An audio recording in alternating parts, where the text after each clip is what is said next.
The Baltimore Colts have been introduced. They're in white uniforms, blue numerals, and white helmets with blue trim. The traditional pony shoe or Colt shoe on the side of the helmet. And they're on the far side of the field with the coaching staff. The Steelers will be making their entry momentarily. And the first quarter of Steelers football is brought to you today by Basco Catalog Showrooms. Let's turn our attention now to the offensive lineup of the Pittsburgh Steelers. The Steelers have won the toss and elected to receive. Frank Lewis was injured mildly in the pregame warm-up. He will probably see action this afternoon, but will not start as a wide receiver. In his stead will go John Stallworth, 6'2", 183-pound rookie from Alabama A&M. In the interior line at left tackle, John Kolb, the 6-year veteran from Oklahoma State. Sam Davis is back at left guard, the captain of the defensive unit, 8-year veteran from Allen. Ray Mansfield at center in his 12th year from Washington. At right guard, Jerry Mullins, 4-year veteran from Southern Cal. At right tackle, Gordon Gravel in his 3rd year from Brigham Young. And the tight end will be Larry Brown, the 4-year veteran from Kansas. In the backfield for the Steelers, Steve Davis at running back in his 3rd year from Delaware State. And with him, Franco Harris in his 3rd year from Penn State. The wide receiver, Ron Shanklin, 5-year veteran from North Texas State. And the quarterback, starting only his 2nd game in regular season for the Steelers, Joe Gilliam. His fine performance in preseason enabled him to make the starting position for this opening game. Gilliam, in his 3rd year from Tennessee State, 6'2", 187 pounds. There'll be an interesting battle shaping up this afternoon between Franco Harris and Lydell Mitchell. They played together as running backs at Penn State. Mitchell got by far the most publicity. The Steelers took Franco Harris as sort of a sleeper. Not a real sleepy sleeper, but anyway, Lydell Mitchell had been the man with the publicity. Franco Harris was selected by the Steelers in his rookie season, had a great year. Lydell Mitchell was unheard of.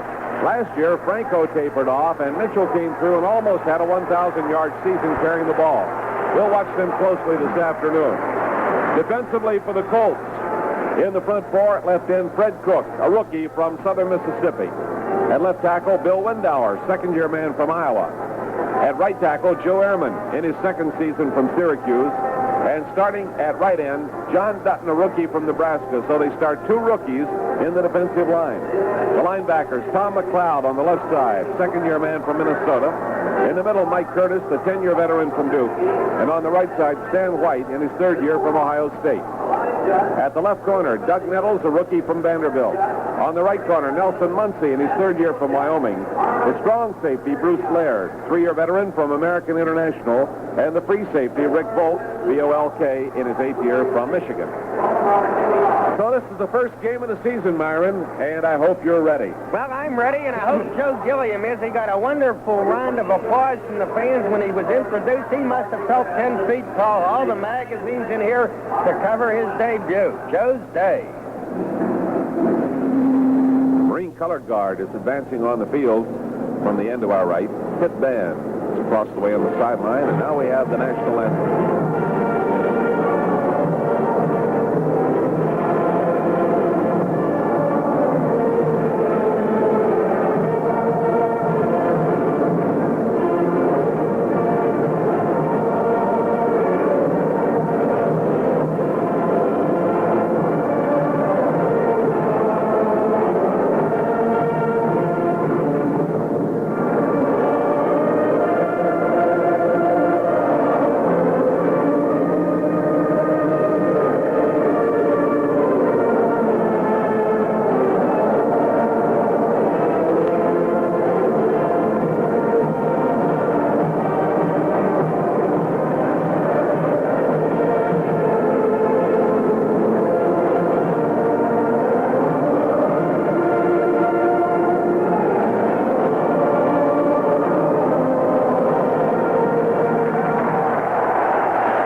The Colts and the Steelers ready to go, and both teams gathering around their respective coaches.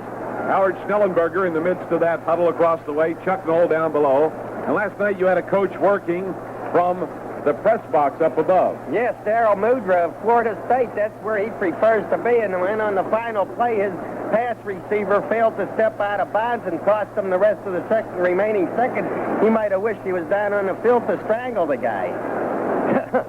Hey, Jack, there's an interesting angle to this game. There's a rookie starting at quarterback for the Colts, Doug Nettles, who is one of Joe Gilliam's closest friends down in Nashville. They've worked out, oh, golly, daily for 4 years together. And Doug Nettles says, I know Joe's going to go right after me. I know that's what he's going to do. He's a rookie cornerback. We'll watch that, too.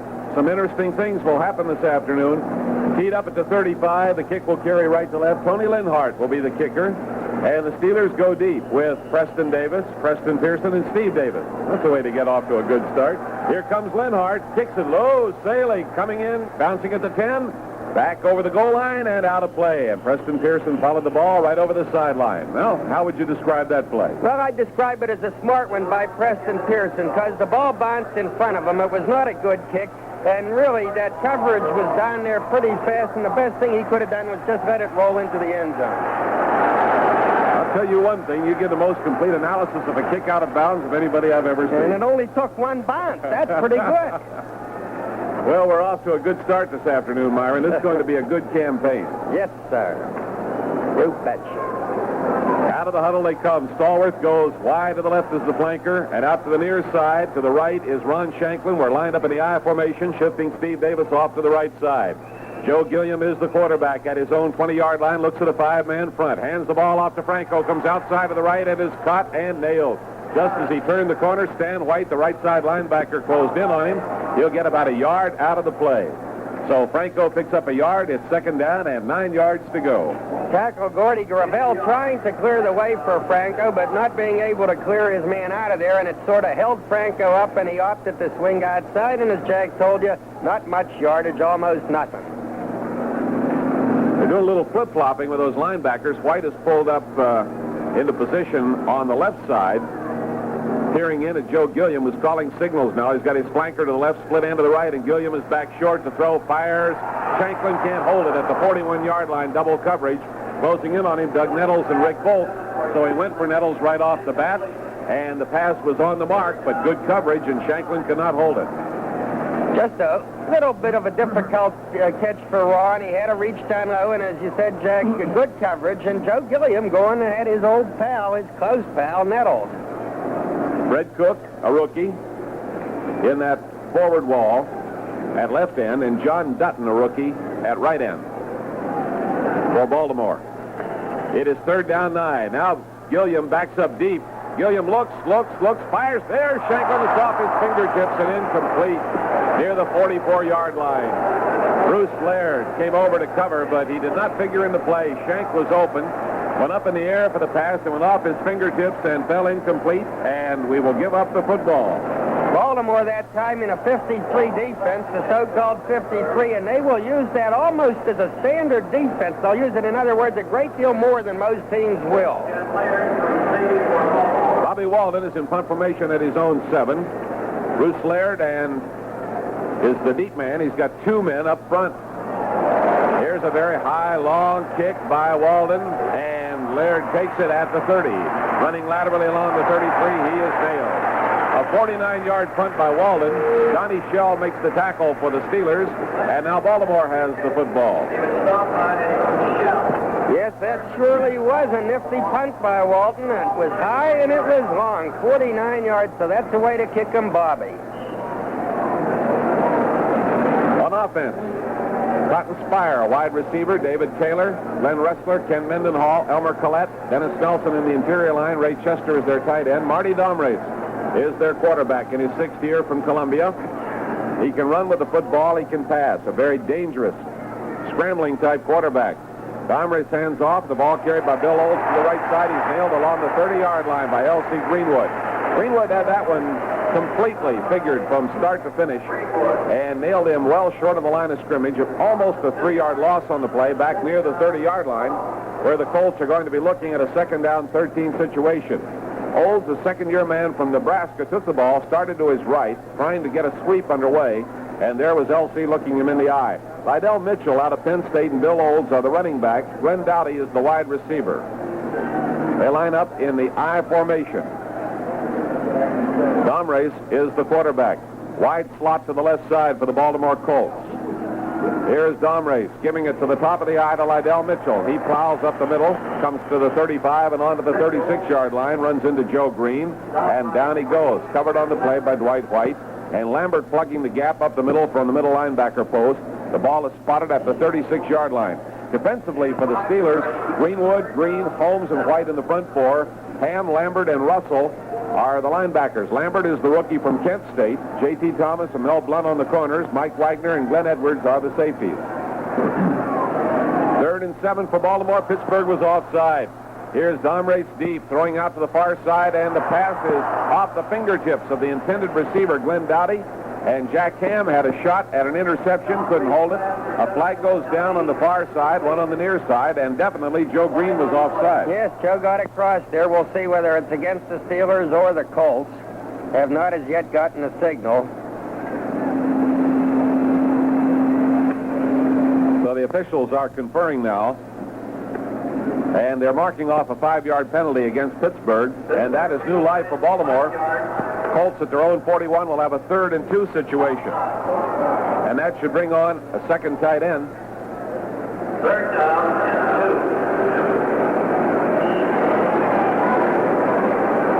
2. They bring in Tim Berra, the rookie from Massachusetts, the son of New York Yankee manager Yogi Berra. And that gives them the tight formation on 3rd and short yardage. The flankers pulled in close on the left side to shift out of the I formation. Domrace gives the ball to Olds. Olds running to the right, slips to the outside. He's to the 45, the 50, and into Pittsburgh territory at the 47-yard line before Glenn Edwards tracks him down. He was almost cut short of the line of scrimmage. Managed to pull away and keep running. And with the defense bunched inside, managed to get to the outside, running to the right, went almost to the sideline and carried it into Pittsburgh territory for the first down at the 48. The curious play, the Steeler front line seemed to get off the mark good, then Old seemed to stumble and then decide to go outside where there was nobody to meet him. Baltimore, 1st down 10 at the Pittsburgh 48 from the I formation to Mitchell, top of the I, cutting back into the middle of the line, runs over the 45 and down to the 43. Lydell Mitchell with 2 good carries now. Joe Green at the very base of the defensive play for the Pittsburgh Steelers, and the ball will be spotted at the 43-yard line. Gain of 5, and it's 2nd down 5 for the Baltimore Colts. No score in the ball game. We're just underway at Three Rivers. 11 minutes and 30 seconds to play in the first quarter. Baltimore will line up in the I. They'll put Glenn Dowdy in a wide slot to the left side, working inside Cotton Spire. Now they send Dowdy in motion to the right. And Domrace hands the ball off to Lydell Mitchell, cuts just off the right side, is down over the 40, onto the 37-yard line, where L.C. Greenwood makes the stop, and I believe he has a 1st down. Should have it by about a yard. It's signaled that's the 2nd 1st down for the Baltimore Colts. They have not gone to the air, and they have moved the football into Pittsburgh territory. Lydell flying right by Joe Green on that play. He had a big year last year, Lydell, over 900 yards. Here is the handoff given to Bill Olds, and Olds is stacked up at the line of scrimmage. Ran into Jack Ham. Trying to run off the right side. Ham stacked him up at the 37-yard line.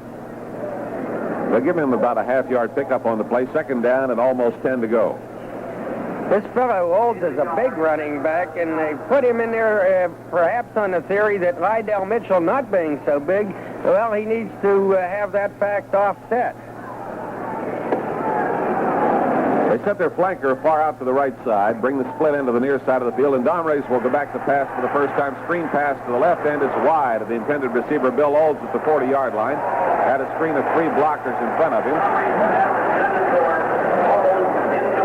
Pass is incomplete. The crowd reacting to something. Well, Andy Russell gave Glenn Ressler a shot with the forearm in the chest after the play was over, and they exchanged a few words. It was just a follow-through on the play. Didn't amount to much, though. We come in with the 4th linebacker. Ernie Holmes comes off the field, and Ed Bradley, the 3-year man from Wake Forest, setting up 4 linebackers. in what would appear to be an obvious passing situation. Third down, 9.5. Colts are at the Pittsburgh 37-yard line. Again, they put Dowdy in the wide slot to the near side, and Domrey's goes deep. Flag down. Domrey's gets rid of the ball. Caught down at the Pittsburgh 25-yard line by Glenn Dowdy. Dowdy came down and across. He's tackled by Glenn Edwards and Jack Lambert at the 25. Penalty marker was already down, and somebody landed a good shot on Domrey's. And now we get the Colts for holding. So there's going to be a 15-yard penalty against Baltimore. Pittsburgh will accept that penalty. And Domrey's picks himself up. Well, Joe Green gave him a terrific shot just as he got rid of the ball. It was like a dying quail, the pass was, and Domrey's was a while getting himself off the ground because Joe hit him amidships. Well, the Steelers have been hit with one 5-yard penalty. Baltimore takes a 15-yarder, a major penalty. That moves the football back to the Steeler 47-yard line. There's no score in the ball game. 9 minutes, 56 seconds to play in the opening period. It is now third down and 20 yards to go. Colts at the Pittsburgh 47. Cotton Spire goes to the far side. They bring Glenn Dowdy to the near side. And here's the handoff. Carried by Liddell Mitchell. Sweep to the left. Turns the corner at the 45, then over the 40 and onto the 35-yard line. Coming to the near side of the field, he finally is hit by Mike Wagner, aided by Andy Russell. And he brings the ball to the Pittsburgh 35-yard line, and they will set it up just inside. Now they finally just put the tail end of the football at the 35. It is fourth down and 8 yards to go. So let's see what Baltimore elects to do at this particular point as they bring on the specialty club. And I think they're going to go to David Lee and let him punt the football. Otherwise, a long, long field goal attempt would probably fall short. And they'd have to bring the ball back to the 35 under the new rules. Lee standing at the 50-yard line. And Pittsburgh with its deep men spread out very wide. Glenn Edwards to the far side and Lynn Swan to the near side. Here's the snap and the punt. Kicking very softly, angling it toward the coffin corner. Swan pulls it in at the 7. Stepped out of bounds as he took the football at the 7. Was nailed solidly as he got forward to the 10. And Swan was protecting that coffin corner, and I think that in all probability that ball would have gone out inside the 5-yard line. So that was a pretty smart move by Glenn Swan. Yes, Lynn Swan. Yes, it was a gutsy move, too, because they were coming down there at him, but he was determined to try to get that ball out of trouble. He wasn't able to do it, though. There's the break in the action, and we'll be right back. Basco Catalog Showrooms save you money. Everyday savings on thousands of brand-name items, like Polaroid Model 420 automatic land camera with transistorized electronic shutter and electric eye that assure perfect exposure every time. Just focus and shoot. The coupled range and viewfinder on this easy-to-use land camera from Polaroid is the same double window style found on more expensive automatics. The manufacturer's list price on this famous camera is $59.95, but Basco's everyday low price is $43.97. That's why thousands of customers save every day shopping the Basco way.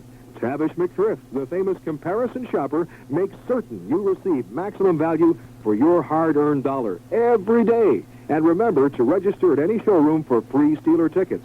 Basco Catalog Showrooms in Monroeville on Route 22 between Miracle Mile and Monroeville Mall, and at the Whitehall Terrace Shopping Center. Jack Fleming with Myron Cope at Three Rivers Stadium. Our Steeler broadcast crew this afternoon includes Lou Kreck covering the Steelers, J.D. Fogarty covering the Baltimore Colts. Jeff Howell is our engineer, and our producer is the venerable Tom Leslie. And if you've just tuned in, it's a scoreless ball game with almost 9 minutes remaining in the first period. Baltimore brings in a fourth linebacker, Dan Dickel, a rookie, and they go with 3 men in the forward wall. However, they have 5 of them up there using a 3-man rush. Gilliam passing from the end zone to the far sideline, and he overthrows his target. John Stallworth going on the fly down the far side of the field. Pass carried well out of bounds at the 30-yard line and well ahead of Stallworth. That is the third pass for Gilliam. Nelson Muncie and Rick Bolt covering the play at the far side over near the Baltimore bench area. And the pigskin is returned to the 7-yard line, second down 10. And Nelson Muncie was born in Uniontown. Yeah, he played college ball at Wyoming. He's a Uniontown guy. Pittsburgh comes out of the huddle. Split end left, flanker right. Gilliam from the end zone, firing and throwing a little wide of Ron Shanklin, who had cut. The ball came in behind him. Tom McLeod and Doug Nettles covering the play. And Gilliam is 0 for 4. And now the natives are getting restless, and Joe Gilliam, the rookie, may be hearing the first very faint sounds of discontent. But they ought to bear in mind that on his first 2 passes, Ron Shanklin dropped them. So he ought to be 500 right now. It is 3rd down and 10 yards to go. Steelers at their own 7-yard line. They move left to right in the first quarter of the ball game. Gilliam backpedals into the end zone. Now he throws down the middle into a crowd, and leaping for the football, Larry Brown at the 19-yard line. Well covered by Dan Dickel, and the ball sails through incomplete. And the Steelers do not move the football, and Bobby Walden will have to punt it. Linebacker Stan White, and he's a good one, blitzing on that play. And I think we can look for the Colts to do a heck of a lot of blitzing today, because they know that Gilliam did have a hot hand all through those exhibition games. They got to try something, and so far, he's 0 for 5. All right, Laird is the deep man, and the punt is very high, sailing, and it's coming down to, and it's Laird trying to catch the ball, and it gets away from him, recovered by the Steelers. Laird was vying with Nelson Muncie for the ball, and it bounced off his chest, and Reggie Garrett climbed on it for the Steelers at the 46-yard line, and that's where Pittsburgh has it. Laird and Muncie were shoulder to shoulder, waiting to receive that punt at the 48-yard line. A mix-up in their signals, and the ball bounced off Laird's chest, and the Steelers recover. Well, Reggie Garrett is the 5th wide receiver on the Steeler roster. He's good on the special teams. That helped them get a job, and he just came through. First down 10 for the Steelers. Now they move Steve Davis into a slot on the right side. Single running back. Quick pitch to him. Franco Harris gets a block, running to the right, comes over the 50, the 45, the 40 down the sideline, and knocked out of bounds at the Baltimore 33-yard line. Ray Mansfield coming out there to throw a good block. Steve Davis, a key blocker, as he was set up in the slot to the right. Rick Volk finally made the stop in the free safety position, but they merely set the power to the weak side and then took off in that direction, and Franco Harris, with good blocking protection, carried the football from his own 46-yard line down to the Baltimore 34-yard line, and Pittsburgh has its initial first down, and Harris a good game. Pittsburgh in the I formation. Gilliam calling the signals. Here is Gilliam giving the ball to the inside man in the I. Franco coming off the right side, breaks the tackle at the line of scrimmage. Got away from Mike Curtis, finally stopped by Tom McLeod down inside the 30. They will spot the ball around the 29-yard line for a 5-yard gain. It will be 2nd down and 5. Nice move by Franco on Mike Curtis, and on that 20-yard run that he had 2 plays ago. Also, let's throw in a hunk of credit to Gordy Gravel, who delivered a beautiful block. 2nd down, 5 yards to go. Steelers moving left to right across your radio dial there at the Baltimore 29. 7:49 to play in the opening period. No score in the ball game. Here is Gilliam throwing to the far side, leaping catch at the 25 by John Stallworth. And Nelson Muncie immediately hits him and brings him down. Again, I get the impression that Gilliam hooked that one just a little bit, and Stallworth had to come back for it. It was intended to pick up the first down. They come in about a yard short, as Stallworth made a brilliant catch, leaping in the air and bringing the ball in from his left side as the pass hooked in behind him. And that will be the 6th pass for Gilliam, and the first one that has gone complete for the afternoon. It will be 3rd down and 1. They send Stallworth, the rookie from Alabama A&M, wide to the left, and they line up very tight. Larry Brown and Randy Grossman, 2 tight ends, are in there for the Steelers. Gilliam calling the signals. Gilliam takes, gives the ball to Franco, comes outside to the right, looks for running room, and he's across the 20 and out of bounds at the 19, and he has the first down, running to the near side of the field. Rick Volk, the 8-year veteran from Michigan, making the stop. That is the 2nd first down for the Steelers this afternoon, and they definitely are in scoring territory. They have moved the ball to the Baltimore 19. And Franco Harris has carried the ball in every running play. Steve Davis has yet to run with it, but that time Steve gave Franco an excellent block, and Steve gets credit for that first down as much as Franco. Baltimore with Cook, Ehrman, Dutton. In the forward wall, linebackers McLeod, Dickel, Curtis, and White. Nettles and Muncie on the corners, Laird and Volk at the safeties. Here's Gilliam stopping short, throwing downfield to the far side, and it's batted down just as John Stallworth crossed into the end zone. Nelson Muncie covered it. So again, we find Gilliam going for Muncie's man, and Stallworth was racing into the end zone, going down the sideline, far side of the field. The pass was right on the mark, but it was perfectly covered by Nelson Muncie. That will be number 7 for the Steelers with 1 completed. Dan Dickel is out of the ball game for the moment. Bill Windauer is back in the defensive line. Windauer, the second-year veteran from Iowa. Second down 10 for the Steelers at the Baltimore 19. Flanker close to the right side, Shanklin. We have Stallworth split wide to the left. Close slot left is Steve Davis. Quick pass flipped out to the left side to Franco. Takes it at the line of scrimmage. Runs to the sideline over the 15 and down to the 12-yard line. Sam Davis blocking for him, and Franco Harris is deeper in Baltimore territory before Volk, a very busy man this afternoon, makes the tackle. Let's see where they finally spot the ball. They'll mark it at the 12-yard line, and that brings up 3rd down and 3. A very quick developing screen, a play we don't often see, with Franco having a 3-man screen in front of him over there on the left side, and a couple of good blocks thrown. 3rd down and 3 yards to go. Stallworth wide to the left, flanking right is Shanklin. Again, Davis is in the close slot on the right side. Quick pitch to the right side to Franco. They miss a tackle on him, and he comes forward and is nailed. Breaking through that time, Stan White missed the tackle initially, and then he was nailed by Fred Cook at the 13-yard line, so a 1-yard loss on the play brings up the 4th down play, and the Steelers come on with Roy Girella. Girella is the Steelers scoring leader with 320 points. The 8th leading active scorer in the American Football Conference. And the kick will be held, the ball will be held at the 21-yard line, a 31-yard attempt. Ball is down, Girella boots it, and it is good. Girella, a 31-yard field goal. The score 3-0 Pittsburgh. There's a break in the action. We'll be right back. Everyone in Pittsburgh has super fever as the Steelers set out on the quest for Super Bowl IX. Basco Catalog Showrooms, Pittsburgh's #1 Steeler booster, puts you in the middle of super fever. Listen to the excitement. First, Basco has free tickets to each Steeler home game. Register for each game at your nearest Basco showroom. Second, how would you like to go to the weekly press luncheon following each game to rub elbows with players and coaches? Well, Basco can get 4 lucky people in. Just register each week, new drawings every Friday. Sound exciting? Well, there's more. For you kids 16 and under, you can win a day at Steelers training camp. That's right. 25 lucky winners will meet the Steeler players in person, have lunch, all as guests of Basco. Register now. Drawing is Friday, October 18th. Get in on the excitement of Super Fever with the Steelers at Basco Catalog Showrooms. In Monroeville on Route 22 between Miracle Mile and Monroeville Mall, and at the Whitehall Terrace Shopping Center. So the Steelers have turned a Baltimore fumble into a field goal. They lead 3-0. Back after this pause on the Steelers Football Network.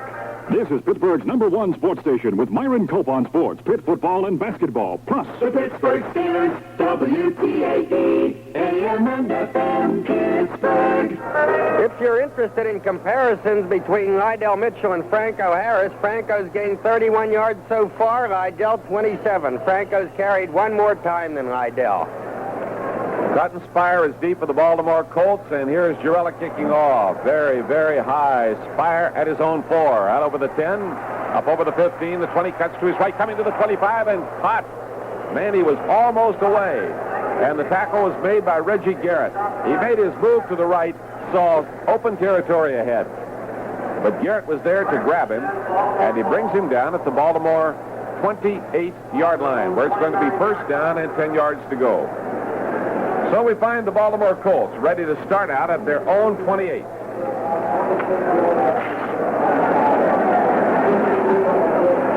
Marty Domres is their quarterback.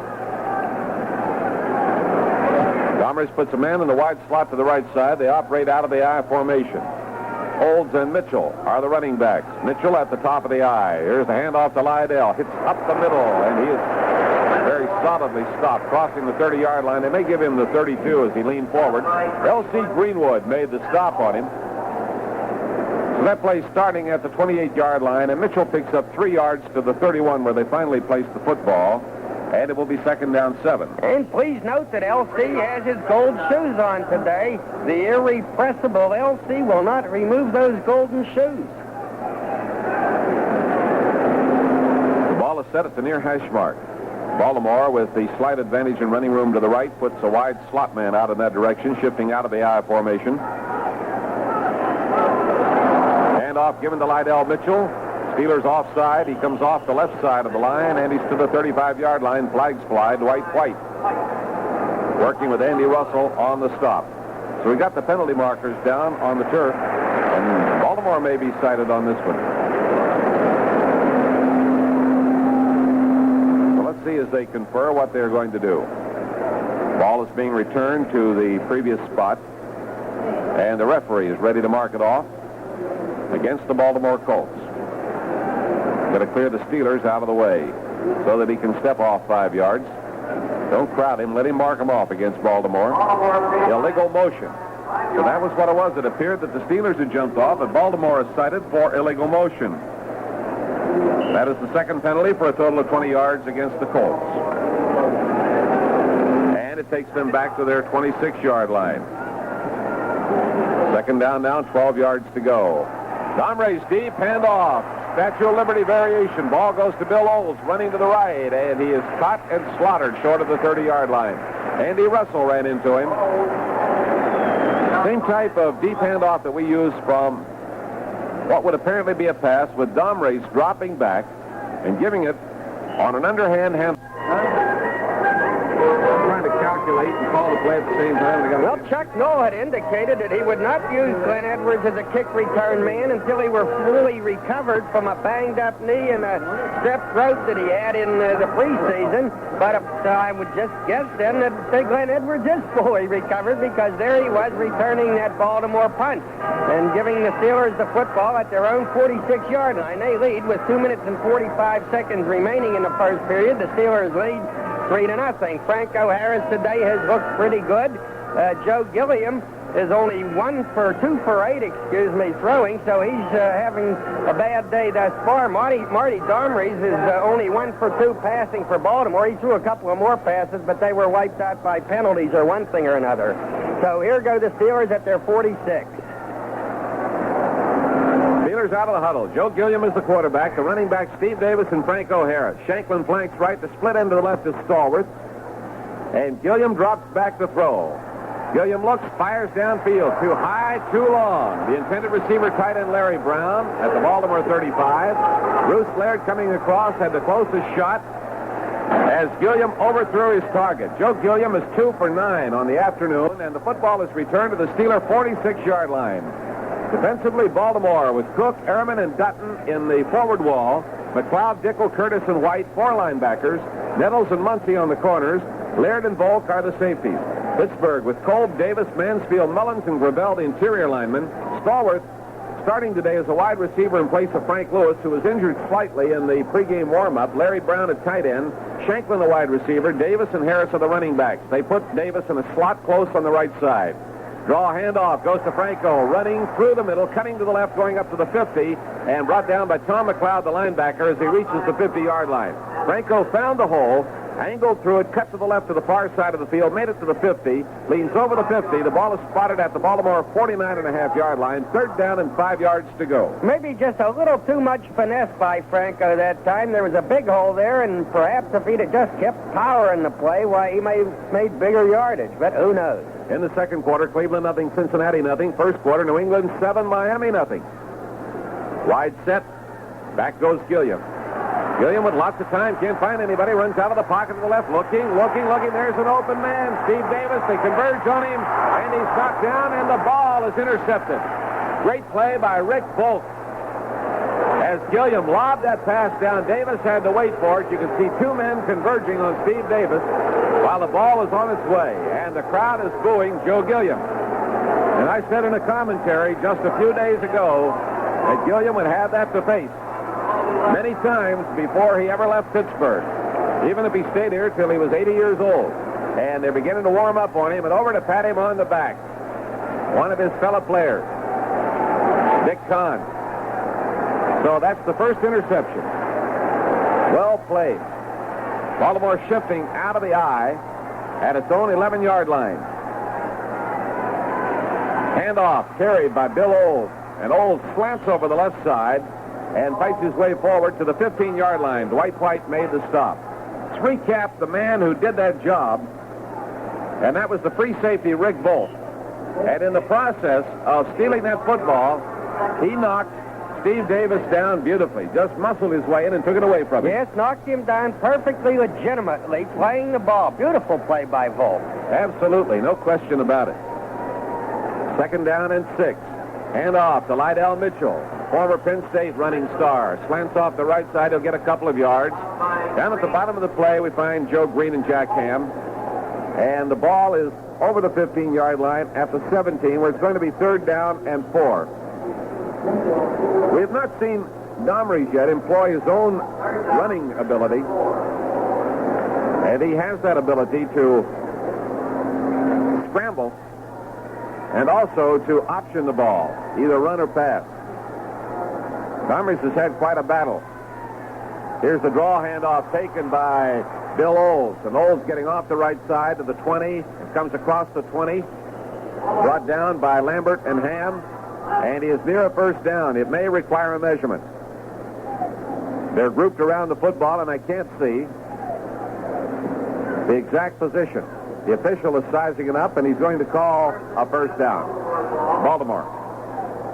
The 3rd win of the afternoon for the Colts. They're at their own 21-yard line. Pittsburgh leading 3-0. And we have 34, now 33 seconds remaining in the opening period. Pittsburgh deploying on defense, and Baltimore moving from right to left. Here are the Colts coming out of the huddle. They bring Cotton Spire wide to the left. They set up Glenn Dowdy in a wide slot position. They're in the I formation with Bill Olds at the top of the I. The inside man is Lydell Mitchell of Penn State. Quarterback, Domrese, rolling left. Look out. Now he stops and throws in and out of the arms of Glenn Dowdy at the 32-yard line. Domrese that time stopping and firing abruptly. Domrese was hit, and he is hurt. And the guys who zeroed in on him that time, Ernie Holmes and Dwight White. And Domrese is shaken up on the play, and that will bring on Burt Jones. Domrese has been taking a beating from that Steeler rush. Earlier, we saw Joe Green pile into him, and Domrese was slow getting off the ground. This time, he's out flat. Dwight White and Fats Holmes hit him with the old sandwich. Bam, from each side. And Mr. Domrese has taken some kind of punishment. As a matter of fact, last year quarterbacking the Colts, and they were a doormat team, only won 4 ball games. He took an awful beating that campaign. He had his nose busted, one thing or another. And, when you're quarterbacking for a young team that's trying to make its way upward, why, you're in a tough spot because the mistakes made by inexperienced players up in the line or even in the backfield will expose you to some brutal beatings. And the Colts trainer is out there, several people from the Colts bench. Let's see if we can't get our glasses on Marty Domrese and give you a better idea. Well, if he was knocked out, they've brought him to now. But he sure looks groggy. He might have just been KO'd there. And when I say just, I'm not making light of it. Yeah, he's leaving under his own power now. And I suppose we'll see the second-year man, Burt Jones of Louisiana State, a #1 draft choice a year ago, and a glamour boy, son of Dub Jones, the one-time Cleveland Brown star. Yes, Burt Jones now out on the field to quarterback the Colts. 2nd down and 10 at their own 21-yard line. That would appear to be a possible injury to his left shoulder or his left arm, Myron, as he seemed to be favoring that side going off the field. And Burt Jones comes on. J.D. Fogarty says he's one of the cockiest young players in the league. From LSU. Their #1 pick a year ago. Jones quarterbacking the Colts. Gives the ball to Lydell. He's got a blocker running to the left. Turns the corner at the 20. Hits the sideline at the 25-yard line. Lydell Mitchell coming out of bounds at the 25. Chased over there by Andy Russell in hot pursuit. Sweep to the left, and Mitchell was the ball carrier. And they will give him the 26-yard line where he stepped over the sideline marker, a 5-yard gain. It will be 3rd and 5. The Colts seem to be working on the right side of the Steeler defense. They have repeatedly turned that outside corner, running to their left, not to any great profit, but to some yardage. 2 seconds remaining in the opening period of the ball game. Colts will get one more play away.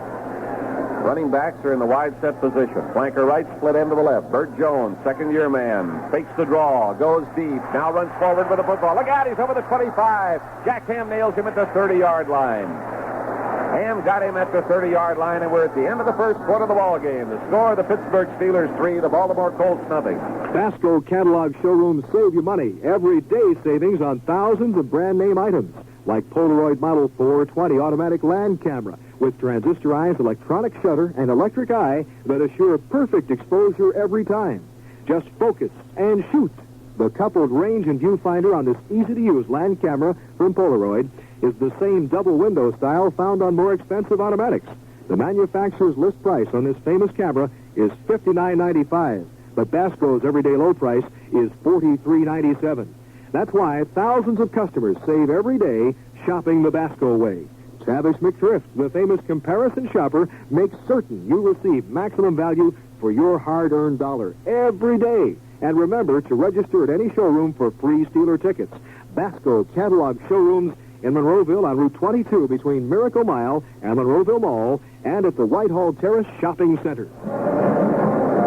Colts quarterback Marty Domries is now being led to the dressing room. Apparently, he's got a serious injury, and the signs are that he's favoring his shoulder, perhaps a shoulder separation. His right shoulder, his throwing arm. So it'll be Bert Jones quarterbacking the Colts, but right now they're going to have to punt from the scrimmage line at their own 30, and the Steelers will take over, and maybe Joe Gilliam can get something going.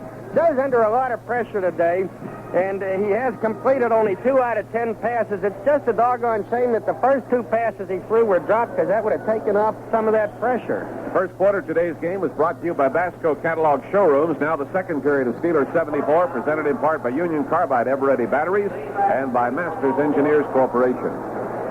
Ball is at the Baltimore 30. David Lee is in front formation, standing at his own 15. We have Glenn Edwards and Lynn Swan deep at the Steelers 30. Snap of the ball, and the punt is away. High, spiraling, and Swan takes it, drops it, loses it. Baltimore recovers it at the 31-yard line. Lynn Swan at the 32-yard line tried to field the football, and that is his first miss of the year. Tim Berra recovered the football for Baltimore on a 38-yard punt. Swan, under the kick, lost it. And Baltimore was there to recover it, and the Colts have good field position at the Steeler 31. And that's the same thing that happened to the Colts before. They fumbled a punt, and the Steelers, as a result, got a field goal and lead in this ball game 3-0. Quarterback is Bert Jones. Flanker right, he's got both ends split. Wide open formation. Jones drops back, chased out of the pocket, caught, and nailed at the 45-yard line. L.C. Greenwood had him by the leg. White came in to seal his fate. Greenwood was holding on for dear life. So they will set the ball down at the 44.5-yard line. And Greenwood got Jones trying to get away. He was trapped back there. And so it's going to be second down now. And 23 yards to go. And that is a big play. Fred Scott is in as a wide receiver, rookie from Amherst, replacing Cotton Spire. They send Dowdy to the right, Scott wide left. Draw, handoff. Ball taken by Bill Old. Bumped as he approaches the line of scrimmage and then nailed by L.C. Greenwood.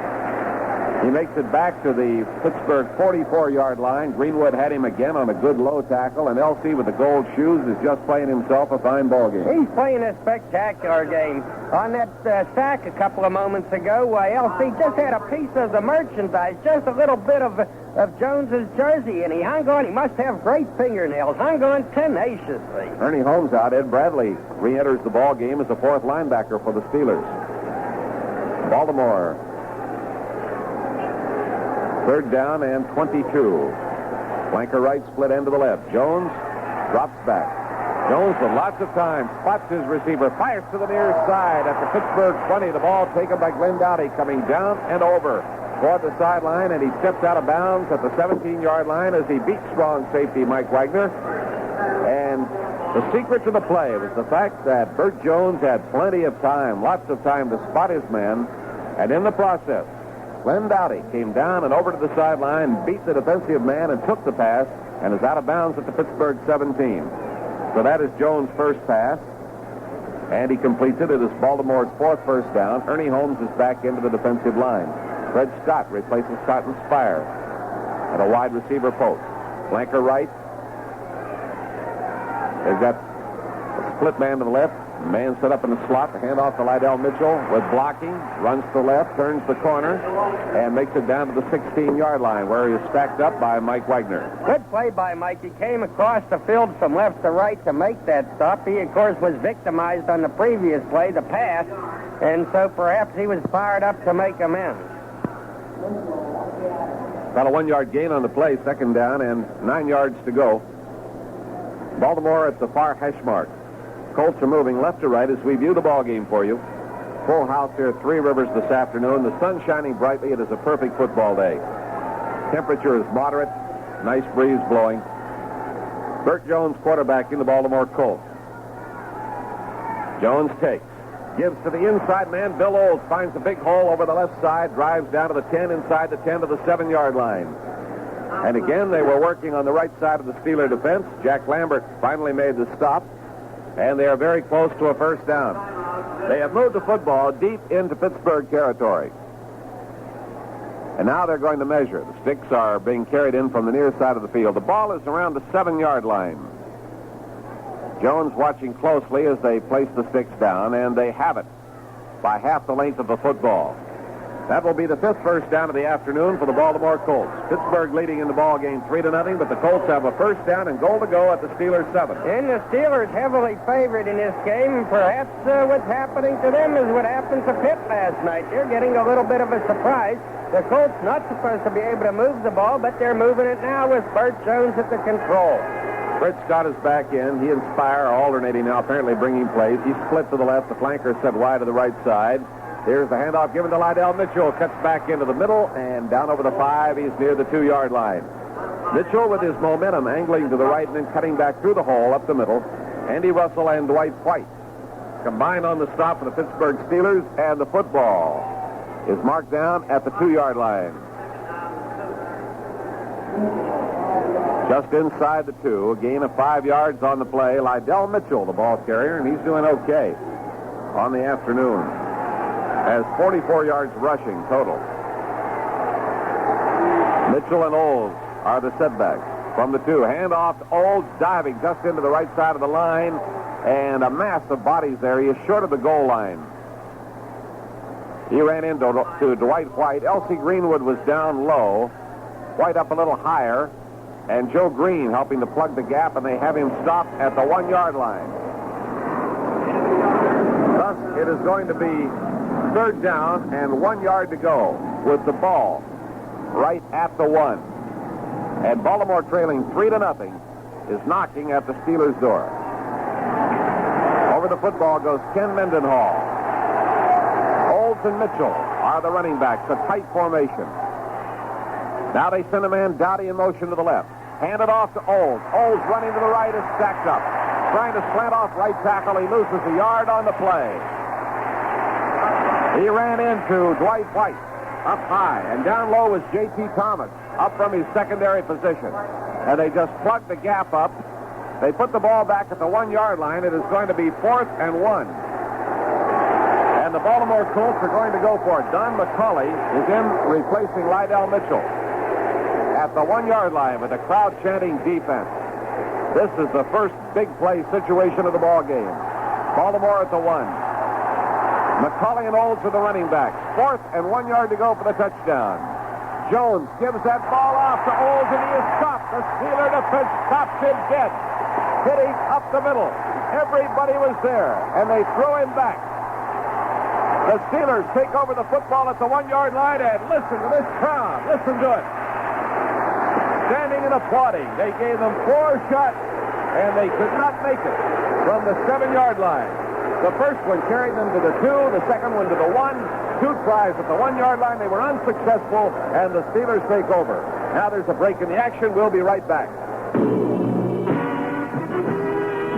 It's you use ordinary batteries in your camera and they quit too soon to suit you, come to the top.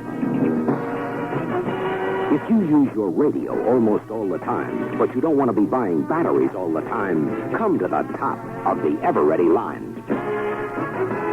Come to the Ever-Ready Alkaline Power Cell, our best, longest-lasting power source. No ordinary battery ever made works so hard, so long. Repeat, no ordinary battery ever made works so hard, so long as the Ever-Ready Alkaline Power Cell. Now you can get a $1 refund on specially marked packages of Ever-Ready Alkaline Power Cells. Details at participating Ever-Ready dealers.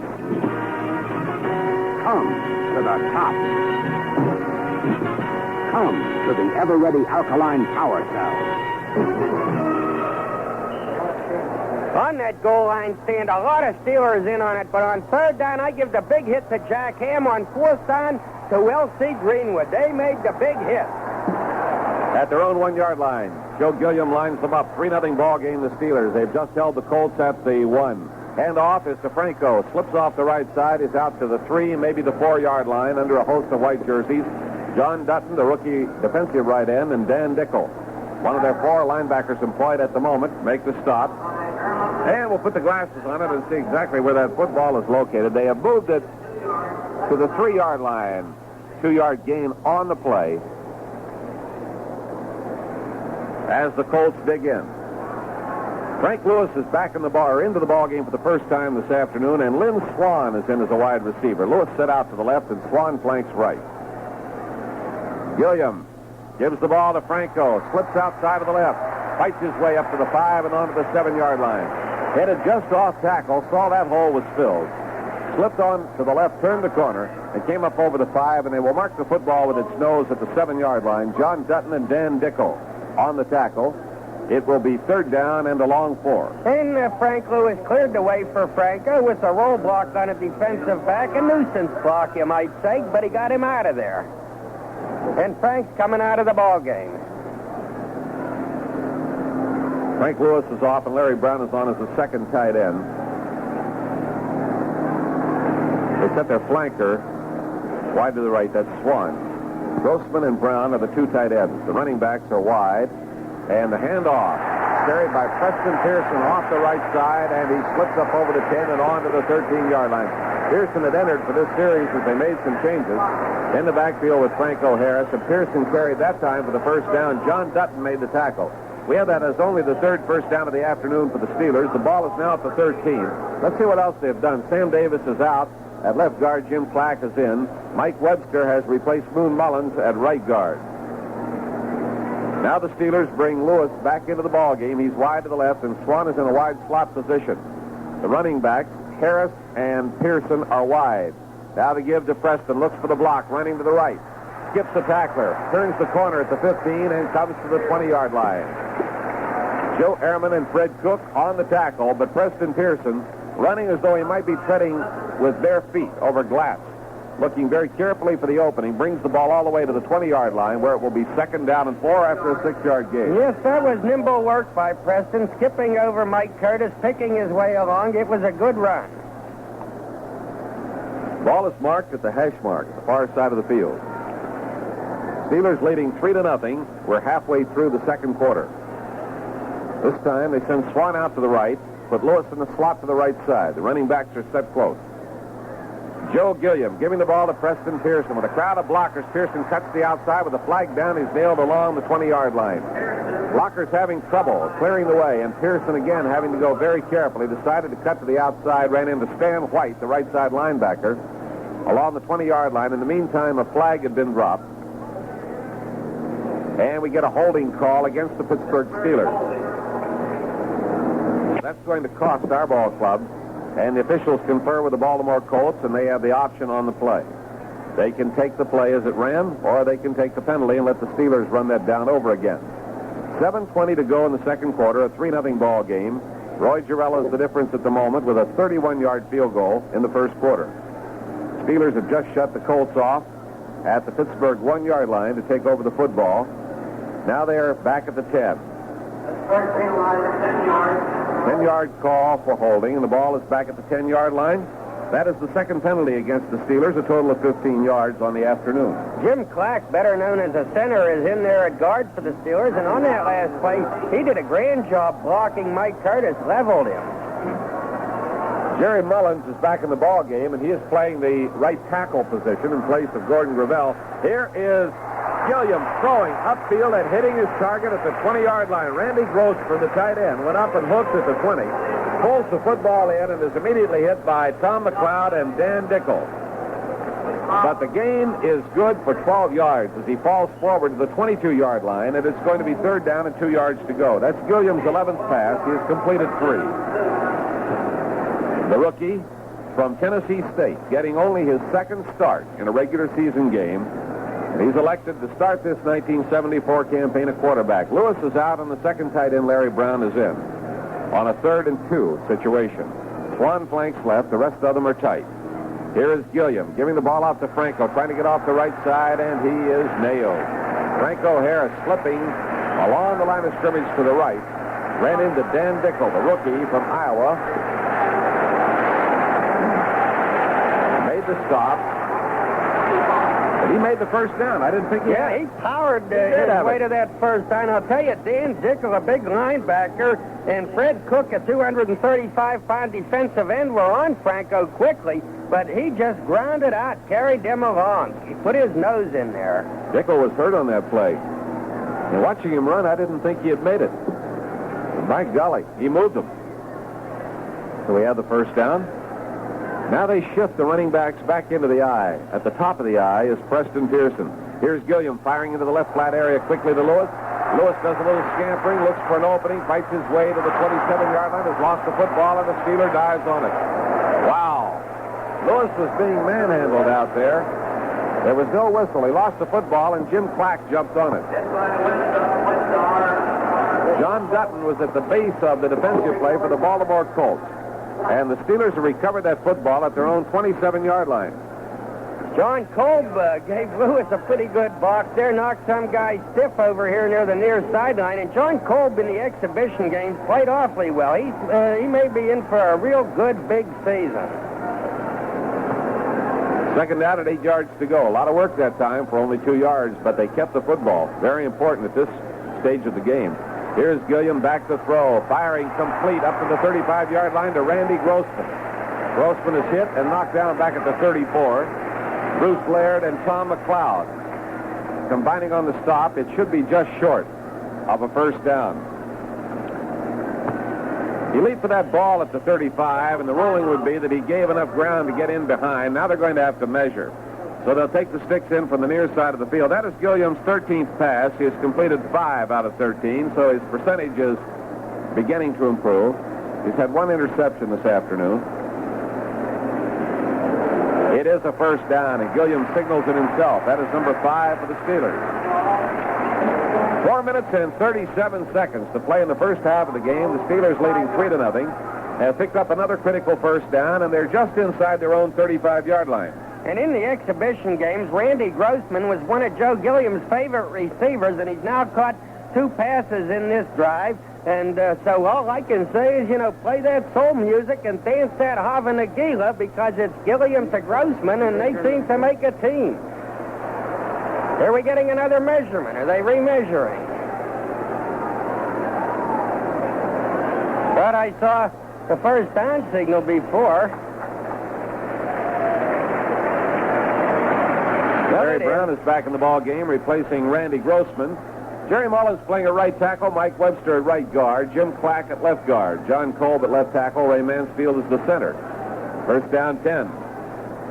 Ball with its nose almost at the 35-yard line. The Steelers move right to left.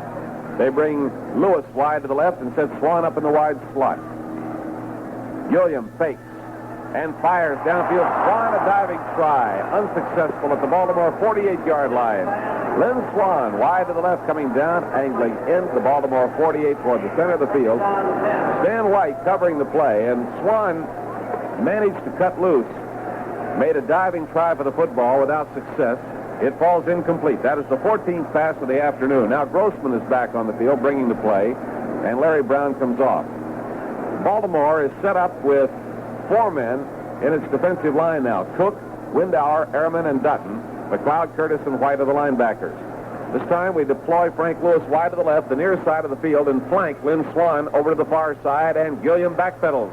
Gilliam chased out of the pocket, fires to the safety valve man out to the right. The ball taken at the 35-yard line, carried up over the 40.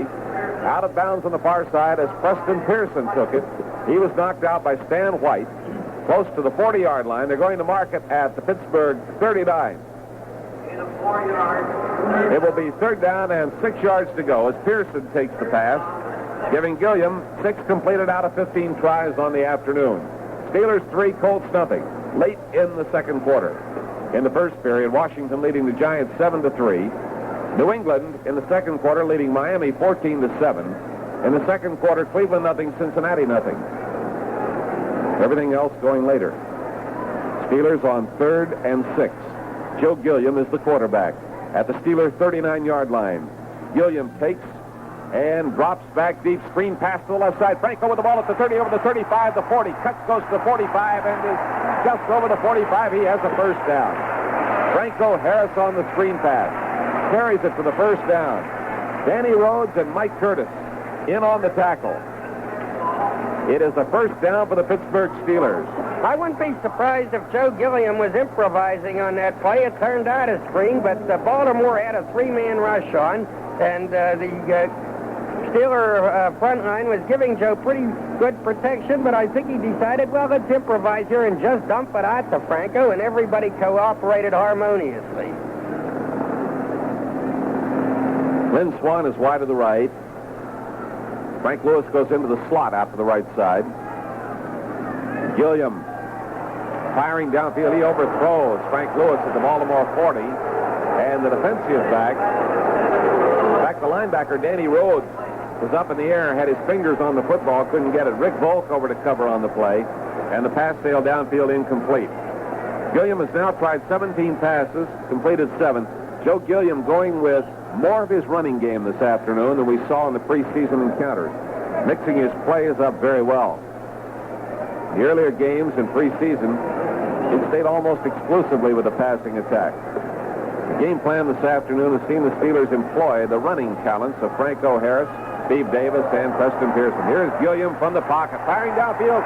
There goes Swan, puts it in at the 5, touchdown Pittsburgh. Lynn Swan beats Doug Nettles, the rookie from Vanderbilt. And Swan pulls it in at the 5-yard line. So the number 1 draft pick from Southern California has his first regular season touchdown. A 54-yard pass play. And Gilliam that time, with lots of time, allowed Swan to get beyond his man. He beat Nettles and pulled it in on the run at the 5-yard line, completely in stride, and went into the end zone standing up. The Steelers have their first touchdown of the afternoon. Here is Girella to try for the point. Now a flag goes down. Official runs in. They have a brief discussion.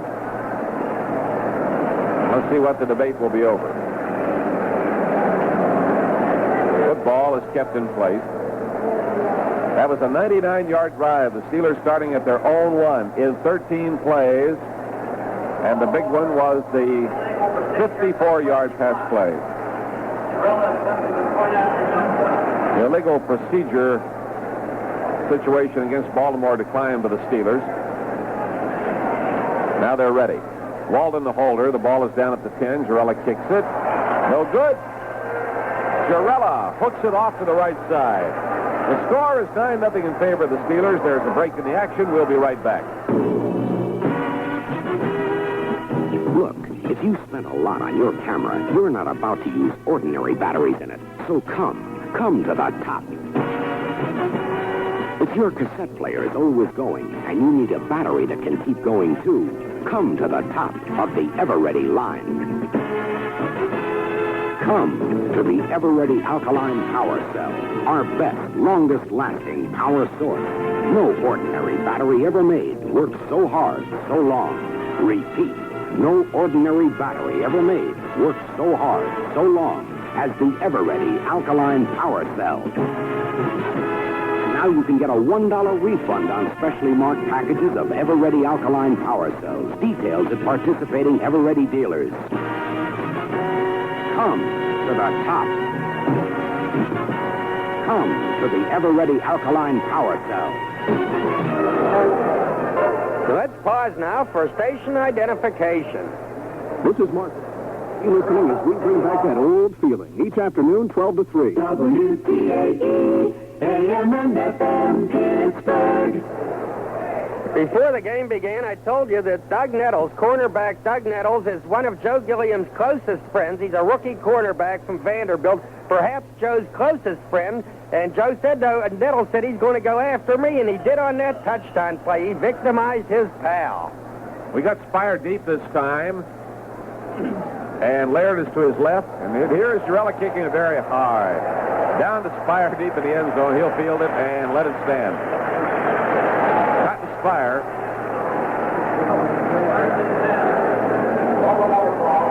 Jarella kicked that ball from the 35. My arithmetic, 65 yards, about 8 yards deep in the end zone, 73 yards on the fly. Can you believe that? Oh, he boomed that one, I tell you. Lauren Taves in a little hassle down there with Tony Bertuca, who last year played for the Lake Island or something Rifles in Illinois. The quarterback is Bert Jones.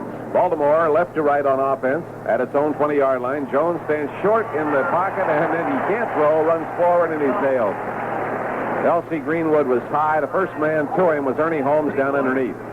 And they will get him at the 18.5-yard line, a yard and a half loss. Marty Domres, who started the ball game, injured in the second quarter by a great rush, injured his right shoulder. He has been taken to the hospital, Divine Providence, for x-rays.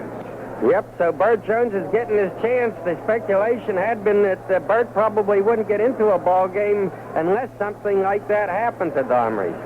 2 minutes and 35 seconds left in the first half, 9-0 Pittsburgh. Bert Jones on second down, 11.5 yards to go. Gives his hand off to Don McCauley, running to the right, nailed it on the 15-yard line by Jack Ham. Ham broke through and had it perfectly diagnosed. Down went McCauley, the 4-year veteran from North Carolina, along the 15. It now will be third down and 15 yards to go. Lauren Taves enters the ball game as the fourth linebacker.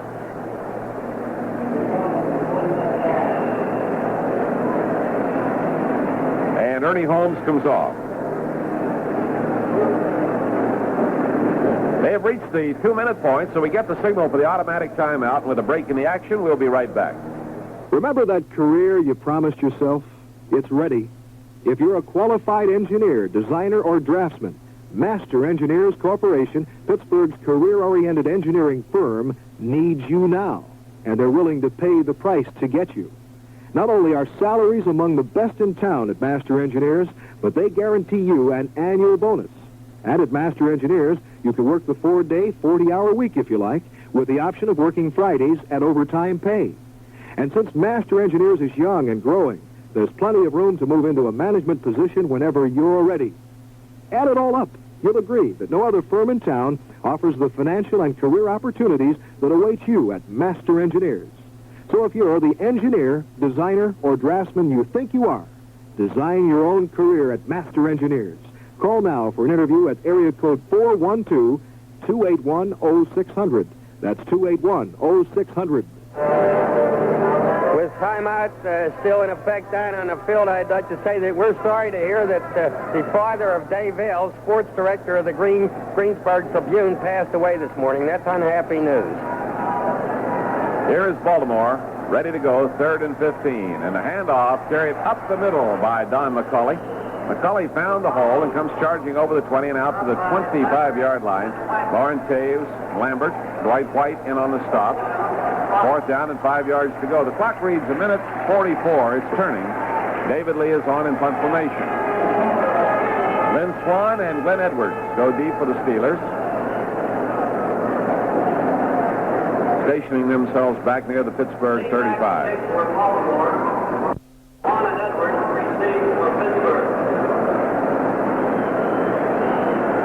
David Lee, 9-year veteran from Louisiana Tech. Standing standing at his own 10. They're taking lots of time. They want to run the clock as long as they can. Here's his punt. Long, high. Glenn Edwards comes over, fields it, and knocks it out of bounds at the Pittsburgh 35-yard line. That one covered 40 yards downfield. Steelers football continues after this brief timeout. There's a bright new world right behind our door. The bright new world. It's a shopper's loan from HFC. Money for almost anything you need or might like to have. The shopper's loan and household finance. An equal opportunity lender. It's a bright new world.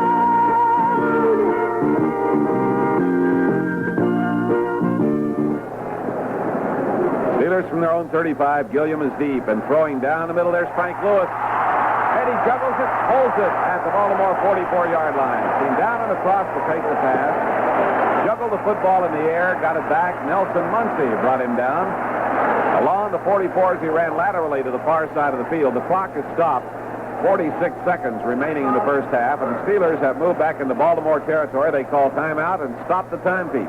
So Joe Gilliam is now finding the range, and that time he had superb pass protection. The kind of protection he got all through the exhibition season when a Steeler quarterback, believe it or not, was sacked only once in 99 times. That is fantastic pass protection, and that is what Joe Gilliam got that time. And as you may know, just a few moments ago, he connected with Lynn Swan on a 54-yard touchdown strike. The Steelers leading 9-0 with 46 seconds left in the half. That play covered 20 yards. Hit his target right on the nose. Frank Lewis, 4-year veteran from Grambling. Now Jack Hart administers to the Steelers. Next Sunday afternoon, we'll be in Denver. And that has been a nemesis for this ball club. Whether we're playing at Denver or playing them here. One of the worst ball games we've played in recent years was in 1972, 2 years ago, against Denver on this field right here. Yeah, and last year Denver beat the Steelers here, which is unheard of. You don't beat the Steelers at Three Rivers Stadium, but And the last time we went to Denver, if I recall correctly, the fellow who was the thorn in our side is now a practicing legal tactician here in Pittsburgh by the name of Paul Martha. on top of that, he's a lawyer, too. Yeah, he came out of your alma mater, the University of Pittsburgh. Oh, yeah. Paul Marsing. Good man. He gave us a rough time that afternoon. It is first down 10 at the Baltimore 44-yard line. Gilliam backpedals. Gilliam sets up. They're after him. He fires under pressure. There is Swan to take it at the Baltimore 15. He's got over the tape. Keeps his footing. Goes inside the 5-yard line and finally is nailed. Lynn Swan pulled the football in. Was hit. Kept his footing. Came all the way down inside the 5-yard line. Was hit again. Doug Nettles made the stop on him. And the Steelers have moved the ball very quickly to the Baltimore 3.5-yard line, where it is going to be first down and goal to go. 28 seconds remaining. They set the ball down just inside the 4. How do the timeouts stack up?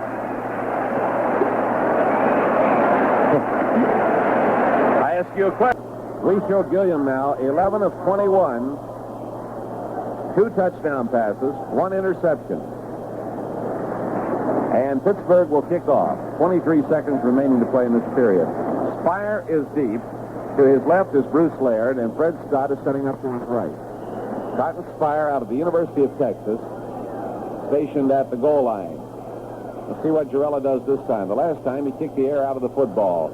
Jarella kicking it low and sailing, tougher to handle, coming down, rolling around inside the 10. Fred Scott chasing it, and it comes out of bounds. On the near side, did he touch it first? He did not. So that will necessitate a penalty for illegal procedure, and they'll bring the football back. The crowd, forgetting that was not a punt, was roaring as it went out of bounds at the 2. They thought. I think Roy put it out of bounds there purposely just to set up another 73-yarder. Oh, you think so? Maybe he's showboating a little out there. Because the last time Walden, he kicked the air out of the football. So he's just giving himself a little challenge by taking a 5-yard penalty here. Well, this means we kick off from the 30-yard line, right to left. Gone 64 yards in 3 plays to increase their lead to 16-0 for the first half of the ball game. We'll kick off, and Spire is deep, now moved up to about the 4-yard line.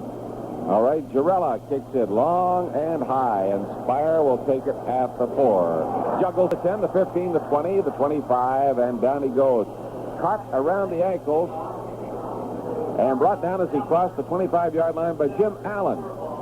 Allen, the rookie from UCLA, had him around the ankle at the 25. He goes down at the 27, and it will be first down 10 Baltimore from that point. The clock stopped after the kickoff return. 19 seconds remaining to play in the second quarter. Sellout crowd here at Three Rivers this afternoon. They're enjoying great weather and a very fine first half. Split end to the left for Baltimore. Flanker to the right. Bert Jones, the quarterback, and Jones hands it off to Don McCauley. Cuts into the middle of the line. He'll cross the 30. Pick up short yardage. They will give him the 32.5-yard line. Andy Russell on the tackle. Not so short yardage. About a 5-yard gain on the play. Second down and 5 to go. And the clock is turning once again. There we are at the end of the first half. The score, the Pittsburgh Steelers 16, the Baltimore Colts nothing. Today's second quarter was brought to you in part by Union Carbide, Ever-Ready Batteries, and by Master Engineers Corporation. Myron Cope will recap the first half in a minute. Halftime at Three Rivers Stadium. The Steelers leading the Baltimore Colts 16-0. And some interesting touches to this ball game. You know, all through the exhibition season, John Stallworth, the 4th-round draft choice, the wide receiver, he was looking sensational and upstaging Lynn Swann, who is out of Southern California and was the Steelers' #1 draft choice, being upstaged by Stallworth. But today, when they're playing for the money, why, it's Lynn Swann who's come to the fore. Not to say that Stallworth is roused up, but he hasn't been a factor so far. On the other hand, Swann has taken a 54-yard touchdown pass from Joe Gilliam and then was on the receiving end of a 40-yard pass that set up the Steelers' second touchdown. So Lynn Swann is showing them that there must have been some reasons for drafting him #1. It's interesting that on the last play of the first half, Dwight White, Steeler defensive end Dwight White, had some words with Big David Taylor, a Baltimore tackle, and I guess no Steeler game is complete without Dwight Mad Dog White exchanging a few nasty words with an opponent. It's a funny thing because White is one of the most cheerful, a guy with a great personality, terrific fellow, but when he gets down there on the field, he likes to chatter at those other people, and he likes to get them mad. And there's not a game that goes by that play doesn't end with Dwight White standing nose-to-nose jawing with somebody and the two of them shoving one another. At any rate, Joe Gilliam, jittery in the first half. He hit his first 2 passes, but they were both dropped by Ron Shanklin, and then he seems to come apart for a while. But late in the second period, Joe started hitting them, and he's looking just dandy now as he takes the Steelers to a 16-0 halftime lead. Jerry Shane is standing by with all the scores from around the league on the halftime scoreboard in just a minute. This is Jerry Shane with the halftime scoreboard brought to you on WTAE by Silver Star Meats and Rizaka Kobasi, fine products of Ohio Valley Provision Company, McKees Rocks. Well, there's a full house this afternoon at Three Rivers Stadium here in Pittsburgh as the Steelers open their regular season against the Colts. At halftime, the score Pittsburgh 16, Baltimore nothing, and we'll have highlights of the first half coming up in just a very few moments. There are 11 other NFL season openers on tap this afternoon, and we do have some scores in so far. In the second quarter, Cleveland leading Cincinnati 7-0. After a quarter of play, New England 17, Miami 7. And after a quarter, Washington 7, the Giants 1. And other games on tap this afternoon, Detroit at Chicago, Minnesota at Green Bay, San Francisco at New Orleans, Philadelphia at St. Louis, San Diego at Houston, Dallas at Atlanta, the New York Jets at Kansas City, and Los Angeles at Denver. And as we said before, we're at halftime of the Steelers-Colts game from Three Rivers Stadium this afternoon, and that score, Pittsburgh 16, Baltimore nothing. More on the halftime scoreboard in just a minute. Now for highlights of this afternoon's Colts-Steelers game from Three Rivers Stadium. Pittsburgh won the toss this afternoon and received the kickoff. After 2 pass attempts by Jefferson Street Joe Gilliam, the Steelers were forced to punt. Colts quarterback Marty Domrays completed the first pass of the game to wide receiver Wayne Dowdy. But the Colts were forced to punt because of a 15-yard penalty for holding. The Steelers were forced to punt again after Gilliam threw 3 more incomplete passes. But here's what happened on that punt. Laird is the deep man. And the punt is very high, sailing, and it's coming down to... And it's Laird trying to catch the ball, and it gets away from him, recovered by the Steelers. Laird was vying with Nelson Muncie for the ball. And it bounced off his chest, and Reggie Garrett climbed on it for the Steelers at the 46-yard line, and that's where Pittsburgh has it. The Steelers turn the Colts fumble into a Steelers field goal, and here's how that happened. The ball will be held at the 21-yard line, a 31-yard attempt. The ball is down. Jarella boots it, and it is good. The score, the Steelers 3, the Colts nothing. Back after this pause on the Steelers Football Network. Hi, I'm John Derry, and I'll be opening the door to the vault of treasured music every day 3 to 7. WTAE, AM and FM, Pittsburgh. With just 2 minutes remaining in the first quarter, Gilliam threw a pass interception. Back goes Gilliam. Gilliam with lots of time, can't find anybody, runs out of the pocket to the left, looking. There's an open man, Steve Davis. They converge on him, and he's knocked down, and the ball is intercepted. With 34 seconds to go in the first quarter, Colts quarterback Marty Domrays was injured on a pass play. He was replaced by Bert Jones, a second-year vet. The first quarter ended with the Steelers 3, the Colts nothing. At the beginning of the second quarter, Baltimore punted, and it was fumbled by the Steelers' #1 draft choice, Lynn Swann. The Colts took over again. It was 3rd and goal to go. The Colts tried to make the first touchdown, but were shoved back by the Steelers for a 1-yard loss. It was then a 4th down and goal to go, and here's what happened. Baltimore at the 1. McCulley and Olds are the running back. 4th and 1 yard to go for the touchdown. Jones gives that ball off to Olds, and he is stopped. The Steeler defense stops it dead. Hitting up the middle. Everybody was there. And so the Colts failed to make the first touchdown of the game. The Steelers came back with a 99-yard drive and scored off a long pass from Gilliam to Lynn Swann. Here's Gilliam from the pocket, firing downfield. There goes Swann, puts it in at the 5. Touchdown, Pittsburgh. The extra point was good. The score, the Steelers 9, the Colts nothing. And the Steelers scored again with seconds remaining in the first half. Gilliam threw another bomb to wide receiver Frank Lewis. Here's Gilliam rolling right, throwing to Frank Lewis, and he takes it for the touchdown. Gilliam ended the first half with 21 pass attempts for 11 completions. This is Jerry Shane. We're at halftime of the Steelers-Colts game with the score Pittsburgh 16, Baltimore nothing. And I'll be right back. What's a cookout without hot dogs, right? And while you're about it, you might just as well make sure you're serving hot dogs from the Silver Star Cookout Smorgasbord. Now, there's a selection of hot dogs that has versatility. Made by Ohio Valley Provision Company right here in McKees Rocks. The Silver Star Hot Dog Smorgasbord starts with a traditional hot dog, moves on to the foot-long hot dogs, and manages to include the old-fashioned natural casing hot dogs. And for good measure, Slovenian sausage and the indispensable Rizaka Kobasi. And if you're fond of after-the-game snacking, try Silver Star German-style Brunschwager, made for the true Brunschwager fan. And anytime you want to perk up those dinner-time appetites, put the super name Silver Star on your family table. With a Silver Star ham, which, like all Silver Star meat products, is made fresh daily by Ohio Valley Provision Company in the Keys Rocks and delivered fresh to your neighborhood. Well, as we said before, there's a full house this afternoon at Three Rivers Stadium for the Steelers' season opener against the Colts. And at halftime, the score Pittsburgh 16, Baltimore nothing. 11 other NFL season openers on tap for this afternoon, and we do have some partial scores in. After 2 quarters of play, Cleveland 7, Cincinnati nothing. In the first quarter, New England 17, Miami 7, and after a quarter of play, Washington 7, the Giants 1. Also these scores, after a quarter of play, San Francisco 7, New Orleans nothing, and after a quarter of play, Philadelphia 3, St. Louis nothing. In other pro football news this afternoon, the Steelers said late last week a trade was unlikely for Terry Bradshaw, who said earlier last week he wanted to leave Pittsburgh. He said he wasn't interested in the World Football League, but wouldn't mind being traded to some other NFL team. Terry's upset because he's no longer the starting quarterback. In fact, he says it's tearing his guts out. The starting job has been turned over to second-year vet, Joe Gilliam, after his excellent performance in the preseason. Gilliam was asked last week if the pressure of his position bothers him. Pressure, I said a lot of times, is a state of mind, and I try not to worry too much about things that are happening around me other than just playing football. And I think other people will take care of will make the situation pressure-packed. All I'm going to do is just go out there and play ball. Steeler quarterback Joe Gilliam. A former Steeler quarterback, Jim Finks, the former general manager of the Minnesota Vikings, was named general manager of the Chicago Bears last week. Finks replaced George Halas Jr., the son of the man who founded the team. Halas will remain as president of the club, and Finks was asked about his working relationship with Bears coach Abe Gibran. I don't know Abe that well, but I've worked in Minnesota with 2 coaches, Norm Van Valken and Bud Grant.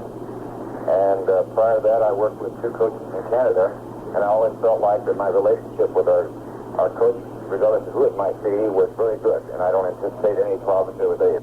The new general manager of the Bears, Jim Finks, who is also a former Steeler quarterback. Attorneys for John Matuszek and the World Football League, Houston and Texans, said late last week they plan to file an appeal for a temporary injunction preventing Matuszek from playing with anyone but the Houston Oilers. The injunction was issued 2 weeks ago after the 6'8" defensive lineman left the Oilers and signed a contract with Texas. And as we said before, we're at halftime of the Steelers-Colts game this afternoon. The halftime score, Pittsburgh 16, Baltimore nothing. That's the halftime scoreboard for today. I'm Jerry Shane. Today's scoreboard was brought to you on WTAE by Silver Star Meats and Rizaka Kobasi, fine products of Ohio Valley Provision Company, McKees Rocks. Now back to Jack Fleming and Myron Cope. Getting ready for the second half of today's game between the Steelers and Colts. The Steelers leading here at Three Rivers Stadium, 16-0. The third quarter of today's game is brought to you by Pittsburgh National Bank, and we'll have the second half kickoff in a minute. Friends, this is Mel Allen. Now you can get an official NFL sports shirt, the same shirt worn by the Steeler players and coaches, free from Pittsburgh National Bank. Just deposit $500 in a regular passbook account. You earn the highest savings deposit rate the banking law allows. The shirts are available in a full range of adult and children's sizes, and we'll mail your shirt right to your home. Better hurry, our supply is limited. Come into any of our convenient offices and open a new account or add to your present one today. So whether your game is football, golf, It's very quiet right now. Smith is trying for his 15-foot birdie. or just looking handsome. Pardon me, sir. Are you a professional football player? Get your official NFL Steelers sports shirt from Pittsburgh National. After all, everyone plays a better game with money in the bank. Member FDIC. In the box seats down below us, a fan just stood up and held up a banner, pretty cute. It said, New York got Joe Willie, Pittsburgh got Joe Gilly. And the first half stats are here now, the official stats, and we see that Joe Gilly was 11 for 21 for 163 yards. And the Colts did very little passing. Marty Darmries, before being injured, threw 3 times, completed 1. And Bert Jones has thrown just once and completed that pass. Darmries, of course, has gone to the hospital for examination of his right shoulder. Now, comparing the Nidell Mitchell-Franco Harris situation, Nidell has gone for 44 yards in 9 carries, averaging a nice 4.9 yards a carry. Franco Harris has carried 9 times, same number as Nidell, gained 44 yards, same amount as Nidell, same average, 4.9. So how do you like that? Let's see what their long gainers were to see who wins. Nidell's long gainer was 12 yards and Franco's was 21, so he wins the battle so far in the first half. That's the first half battle. The Steelers had 10 first downs to 5 for the Colts. A total net yardage for the Steelers of 220 yards, more than double the Colts, 107 yards. Penalties, not too many. The Steelers penalized 3 times for 20 yards. The Colts twice for 15 yards. Franco is, of course, the Steelers' leading ground gainer. Preston Pearson, who was the only other man who ran with the ball for the Steelers, carried it twice and gained 13 yards. Steve Davis was the starting running back in tandem with Franco, but did not get a chance to carry the football. Over on the Colts side, well, they've used Olds and Mitchell frequently. Actually, Olds carrying 11 times, twice more than Mitchell, not making very much yardage, however, averaging only 2.8 yards. And I was talking to Ernie Accorsi, the publicity director for the Colts, before the game, and he said, I do not think Howard Schnellenberger will go to Bert Jones, even if Darmries is doing badly, because he said, we know this is a tough ball game, but we've got Philadelphia, New England, and some of those clubs coming up who aren't considered as tough as the Steelers, and I think he'll want to give Darmries a fair shot through 3 or 4 ball games, a fair shot to get some wins under his belt and look good. Well, all that became academic because Darmries went down with a shoulder injury and is through for the day in all likelihood. Jack Fleming, you ready for the kickoff? I'm not ready. Come out for Still food. enjoying that chili. Here is Gilliam kicking off deep to Spire. Nope. Taken by the short man. Scott at the goal line. Out over the 10, the 15, the 20. Fights his way to the 25. Initial contact back at the 22-yard line for the Pittsburgh Steelers was made by Jim Wolf, the rookie from Prairie View. Held on for dear life, and they will set the ball down just over the 25-yard line. First down, 10. Teddy Colton of the McKeesport Bugle said that when the Steelers did not get out on the field in time, that Bradshaw and Gilliam were arm wrestling down in the dressing room to see who was going to get to start the second half. Marty Domridge is out there throwing, I do believe, Right. on the sidelines. Handoff goes to Bill Olds. He's going nowhere. Elsie Greenwood and Dwight White make the stop at the 25-yard line. It's going to be about a half-yard loss. Second down, 10 and a half. Colts in the third quarter are moving left to right. Steelers lead the ball game 16-0. Greenwood, Green, Holmes, White in the front four. Ham, Lambert, and Russell are the linebackers. Thomas and Blunt on the corners. Wagner and Edwards are the safeties. Bert Jones, second-year man from LSU, quarterbacking Baltimore. Splits a man to the left, flanks his other receiver to the right, and hands it off to Olds, and Olds tries to wade through the middle. He'll get about 2 yards, and Ernie Holmes has him. The Colts are finding the center of the Pittsburgh defensive line extremely rough at this point. And the Colts keep trying to make hay on the ground. They threw only 4 passes in the first half and have not thrown yet in this second half on either first or second down. But now they're 3rd and 9, so we can look for them to put it in the air. Third down now and 10 yards to go. The ball is at the 26-yard line. Bert Jones drops back. Jones firing to the near side, and he overthrows. The ball sails over the Steeler bench area. Pass intended for Glenn Dowdy on a comebacker at the 40-yard line. J.T. Thomas to cover. That is Jones' second pass, and he has completed one. All told, Baltimore's thrown 5 and completed 2. David Lee is on the punt. Glenn Edwards and Lynn Swan go deep for the Steelers.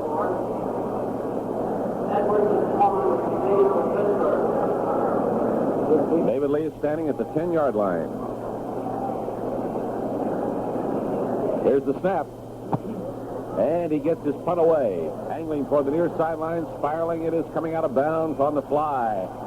And it is caught down in the Steeler bench area. Fielded in fantastic fashion by Bobby Walden.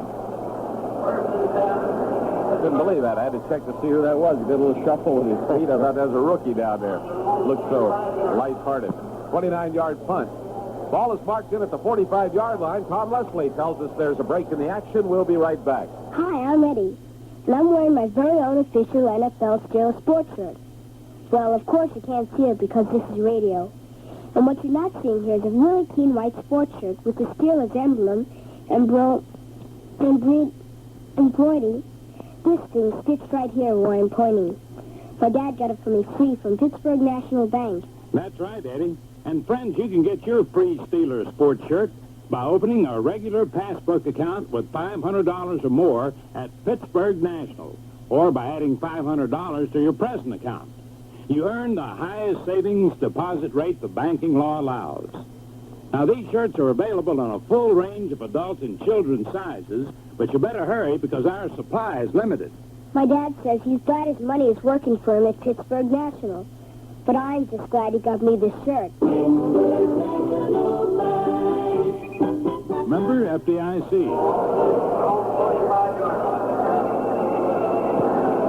Steelers at their own 45-yard line. First down, 10 yards to go. Jefferson Street Joe Gilliam is at quarterback. Shifts Steve Davis off a flanking position into a wide set position. Gives the ball to Davis, running with a blocker to the right side. Cuts outside the blocker and gets into trouble at the 45. Makes it back to the line of scrimmage. They had a pulling blocker going for him. Appeared to be Mike Webster, the rookie from Wisconsin. And for some reason, he went to the outside and he ran into the arms of Mike Curtis and Tom McLeod. Randy Grossman, a smallish tight end, was out there, too, trying to give him a block and fighting his man to a stalemate, but not able to clear him out of there completely. That was Steve Davis. He moved from a flanking position back there and then took the handoff. Little discussion, a little byplay going on here. Cut that out, you guys. Gilliam, 2nd and 10. Deep handoff to Franco, and wow, he's nailed back at the 41-yard line. Play flow going to the right. Franco coming back in a counter direction.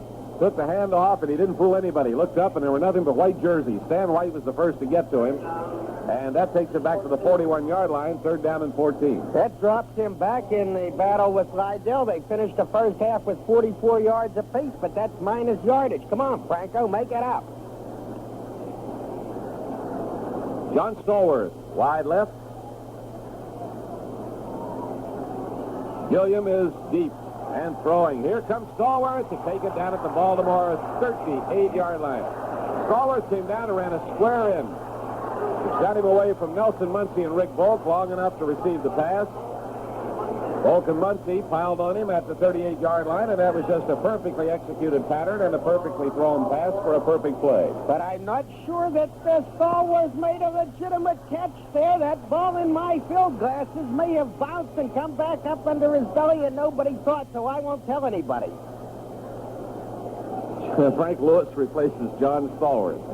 Your field glasses. They haven't called them that since 1932. Here is Gilliam rolling left after a fake to Davis. He's fired the ball. Here comes Frank Lewis waiting for it. They're on him, and he can't take it. Wow. Had him out beyond everybody. Lobbed him a long one downfield. But the two defenders, Muncie and Volk, were not to be fooled at the goal line. They were back to cover Lewis and knock it away brilliantly. Nice fake that time by Gilliam to Steve Davis, then rolling left and uncorked that pass. I think it was just a little bit too high. Gave him too much time to get there. Yeah, either too high or too late. Lewis was clear for a moment or two, but Muncie and Volk recovered and were able to cover him like a blanket. 16-0 in favor of the Steelers. John Stallworth back in, and Lewis is out. Stallworth goes to the left side, and Lynn Swan is out to the right as a flanker. Joe Gilliam is the quarterback. Hands off to Steve Davis. Up the middle, about 3 yards to the 36-yard line. Joe Ehrman out of Syracuse and Mike Curtis from Duke University make the stop. Ball is spotted at the 36. About a 2-yard gain. It'll be 3rd down and a short 8. Ball is in between the 35 and 36. Midway between the sideline stripes. Sun is shining brilliantly. You had to pick a day for football. The only one that I've seen better was that December day for a playoff game here when the weather was so nice. Man in the slot on the left side is Davis. Gilliam is back deep, and he fires to the open man. Davis at the 25. Runs for the football, loses control of it. It's loose, and it's ruled an incomplete pass. Happily ruled an incomplete pass. Davis was wide open, all alone, and he just tried to take off without the football. He took a couple of steps where it seems to me they could have called it a completed pass and a fumble, but they didn't, and they're down there closer to it than I am. So, okay, it's 4th down now, 8 yards to go, just beyond the Colts 35-yard line. So it's a 35 and a half. J.D. Fogarty says that as a result of the rule change, they're going to go for this. What does the rule change got to do with it? Huh? They're not going for a field goal. They're running on 4th and 8. Why not punt it out at the 2-yard line? Here's the long one down to Swan. He's blanketed. Can't take it at the goal line. Well covered that time. Fine defensive play by Doug Nettles. Baltimore will take it over. Well, there you see a strange turn of events.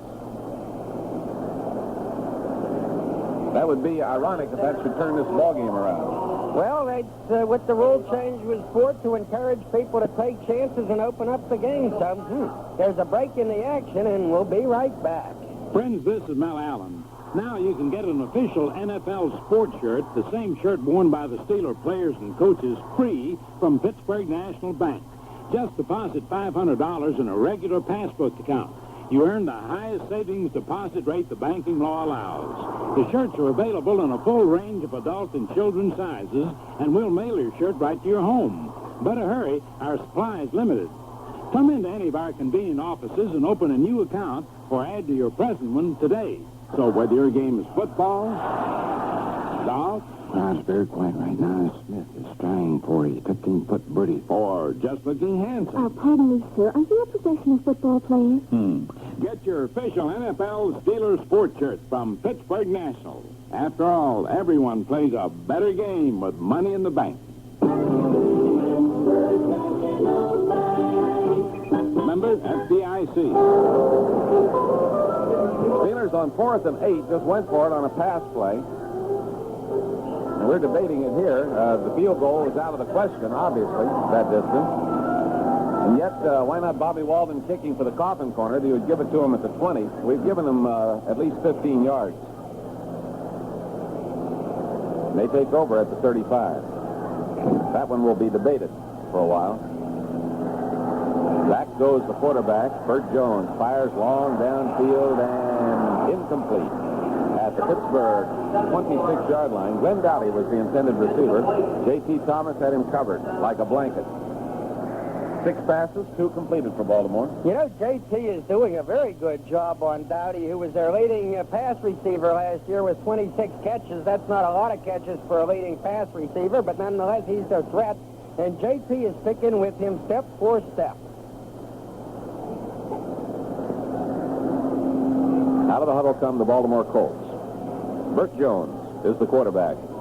Jones drops straight back. They're after him. He's running forward, and he's nailed by Ernie Holmes from behind, but they throw him almost back to the line of scrimmage. L.C. Greenwood gets into it. Jones running forward, and Ernie just took him and flung him to the ground. Greenwood, he flung him. Yeah. I think L.C., because he was the last guy at him, would probably get credit for the tackle, and Ernie Holmes is sitting there pounding the ground like, golly, I wanted that sack. I lose that sack to the guy in the gold shoes, and he's pounding the ground like a baby having a tantrum. That's it. He can't get a sack. He picked up a yard on the play. Oh, my goodness. Well, then what's he mad about that? McCulley and Mitchell are the running backs now, and Jones is back to throw, straight down the middle, and we're going to get a flag. Oh, Glenn Edwards coming over the back of Ray Chester. That's the first time I think they've thrown to Chester all afternoon. Raymond Chester was the intended receiver. Glenn Edwards came over his back, and they rule interference. And that moves the ball to the 49-yard line. That amounts to 13-yard penalty with the first down. New England has moved out to a 24-10 halftime lead over the Miami Dolphins. Cleveland 7, Cincinnati 7 at halftime. Washington 13, the Giants 3 at halftime. Strange things are happening on opening day. Burt Jones fakes, is deep, firing down the far sideline, and knocked away at the Pittsburgh 16 by Mel Blunt, intended for Fred Scott. Scott was well covered once again by Blunt, the fifth-year man from Southern U. They were right at the sideline, and the ball was knocked away incomplete.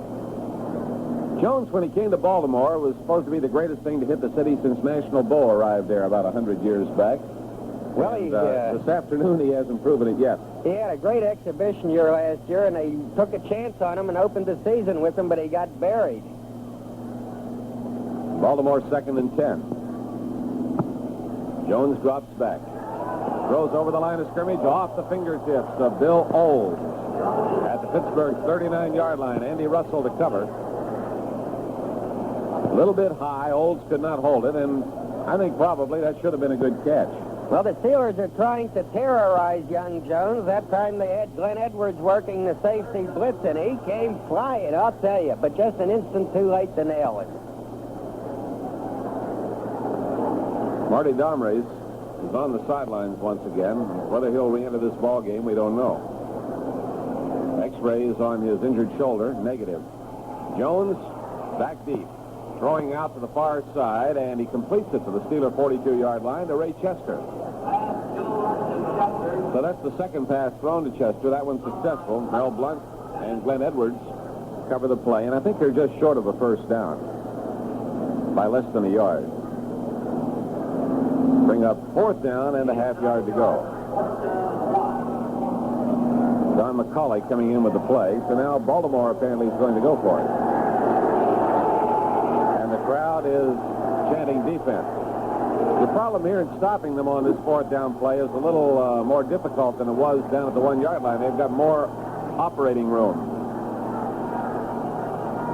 Handoff, carried off the right side by Bill Olds, and he has the first down at the 40-yard line. Coming outside right tackle, Jack Lambert and Andy Russell stop him as he lumbers forward to the 40, and that will give them the first down. Number 7 of the afternoon for the Baltimore Colts. It started at the Baltimore 36-yard line when we went on fourth down for a 4th and 8 situation, a pass play that was broken up at the goal line intended for Lynn Swan.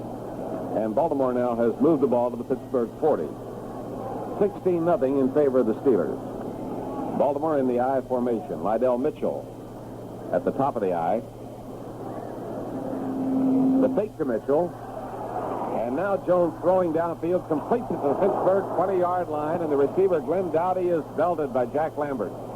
Dowdy pulls it in, holds onto the football, goes down at the 18-yard line, and the Colts have us in trouble.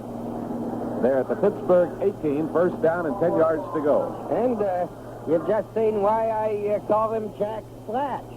Except that I think he got hurt worse knocking that guy down than the other guy. He was slower getting up, Lambert was. He hit him a considerable lick.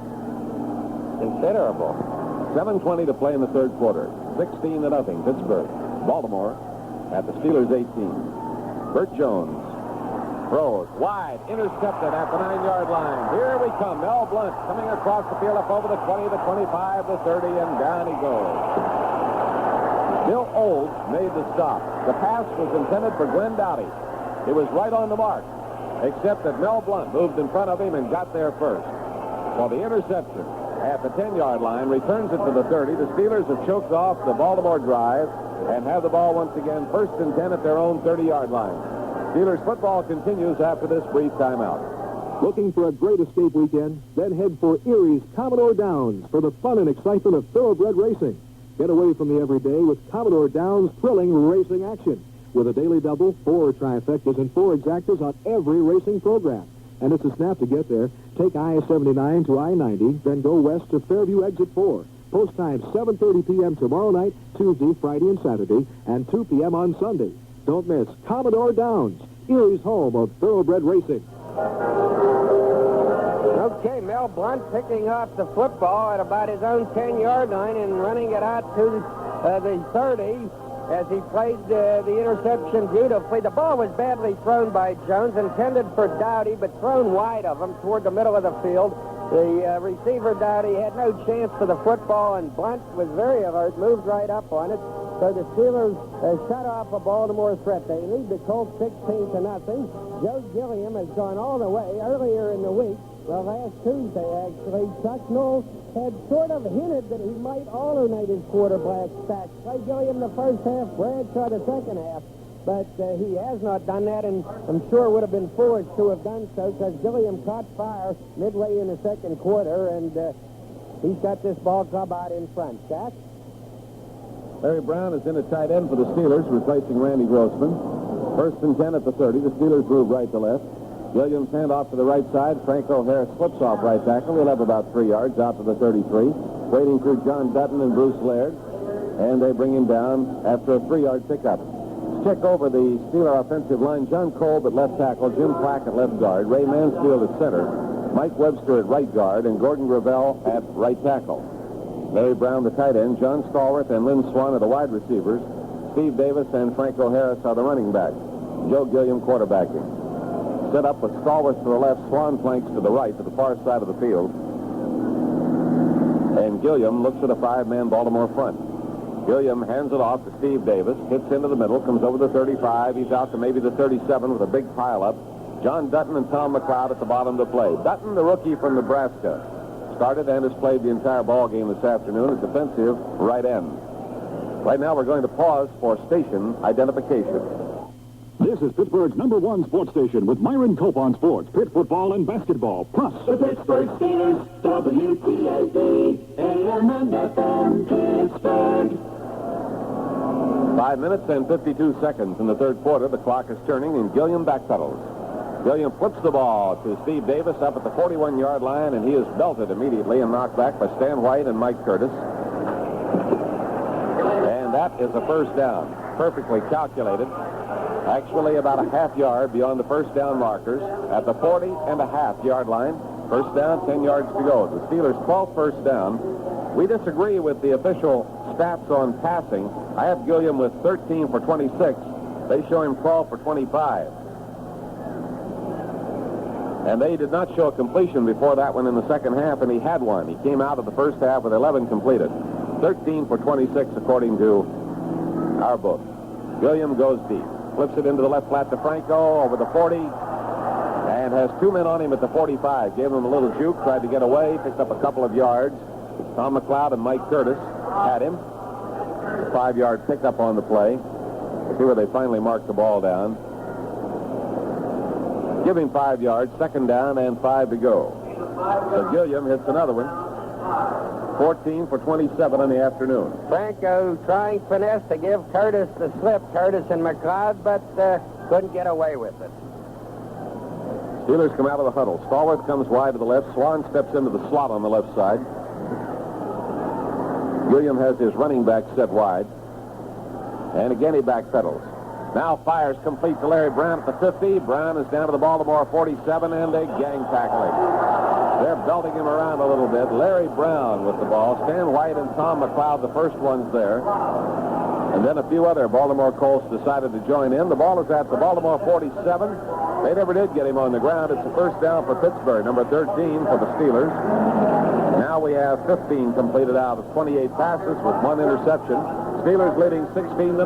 The gang of Colts had Brown's foot up there, and Stan White, the linebacker, came over and gave him 2 forearms to the teeth. Well, goes with the game.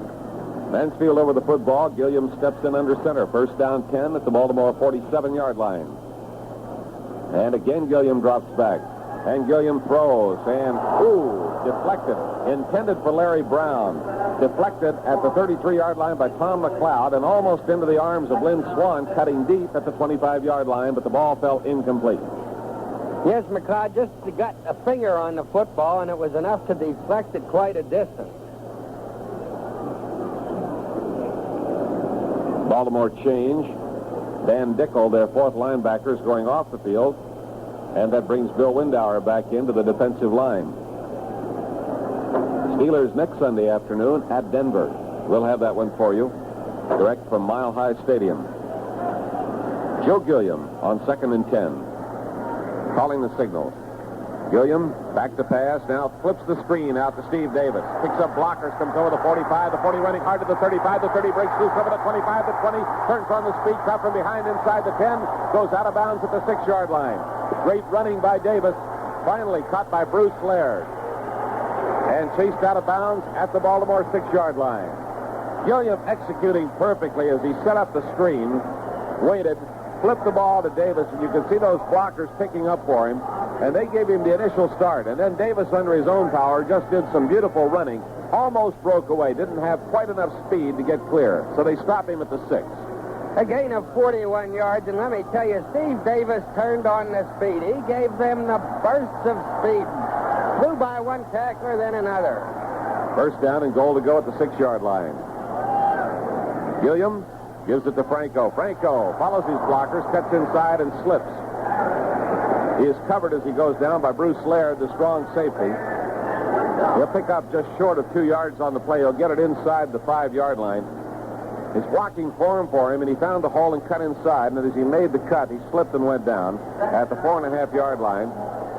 So we'll call it second down, 4.5 yards to go for a touchdown. Clock turning 2 minutes and 50 seconds to play in the third quarter. Pittsburgh 16, Baltimore nothing. Here are the Steelers coming out of the huddle. They're driving toward the goal line to our left. They're at the Baltimore 4.5-yard line. Joe Gilliam is at the controls. Gilliam closes the gap between his setbacks. Gilliam gives to Franco. Runs to the left, cuts back to the right, dives forward, and goes into the end zone.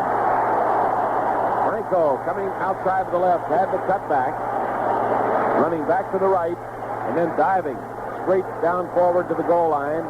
And Franco carries it in from 4.5 yards out for the touchdown, increasing the Steelers' lead to 22-0 as he took Tom McLeod into the end zone with him. So the Steelers pick up their third touchdown of the afternoon, the first one that has not been scored on a pass. 70 yards in 9 plays for the touchdown. Franco going over from 4.5 yards out. Roy Girello will kick. Bobby Walden holds. The ball is up. It is good. So the Steeler lead stands at 23-0. 3-0 after the first period. 16-0 at the half. Now adding 7 points in the third quarter. A 23-0 margin with 2 minutes and 29 seconds to play in this period. Myron? Well, that was great running by Franco because he was zigging and zagging his way from the 4.5-yard line in heavy traffic. That's tough territory to be giving it the fancy dance stuff. And then to get across the goal line, he just gave it the strong arm job, stuck his head in and pulled his way across that goal line, just making it. And Franco is giving indications that he's in for a big year. He has been running very nicely today and showing some... 11th pass with 4 completed, and the 9th first down, and Jones is deep. They're after him. They've got him. He fumbles the football. It's loose on the turf. Steelers go after it, and they pick it up, and the Steelers have it, I believe. They're still fighting for it. Steelers ball at the 30-yard line.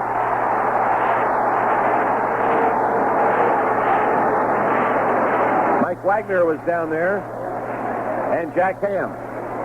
One or the other or both had it, and the Colts were getting frisky at that point. Joe Green in there, too. He may have been the one who recovered, but yes, they're giving credit to Joe Green for the recovery. White made the tackle that created the fumble. So the Steelers in business now at the Colts 30-yard line, first down.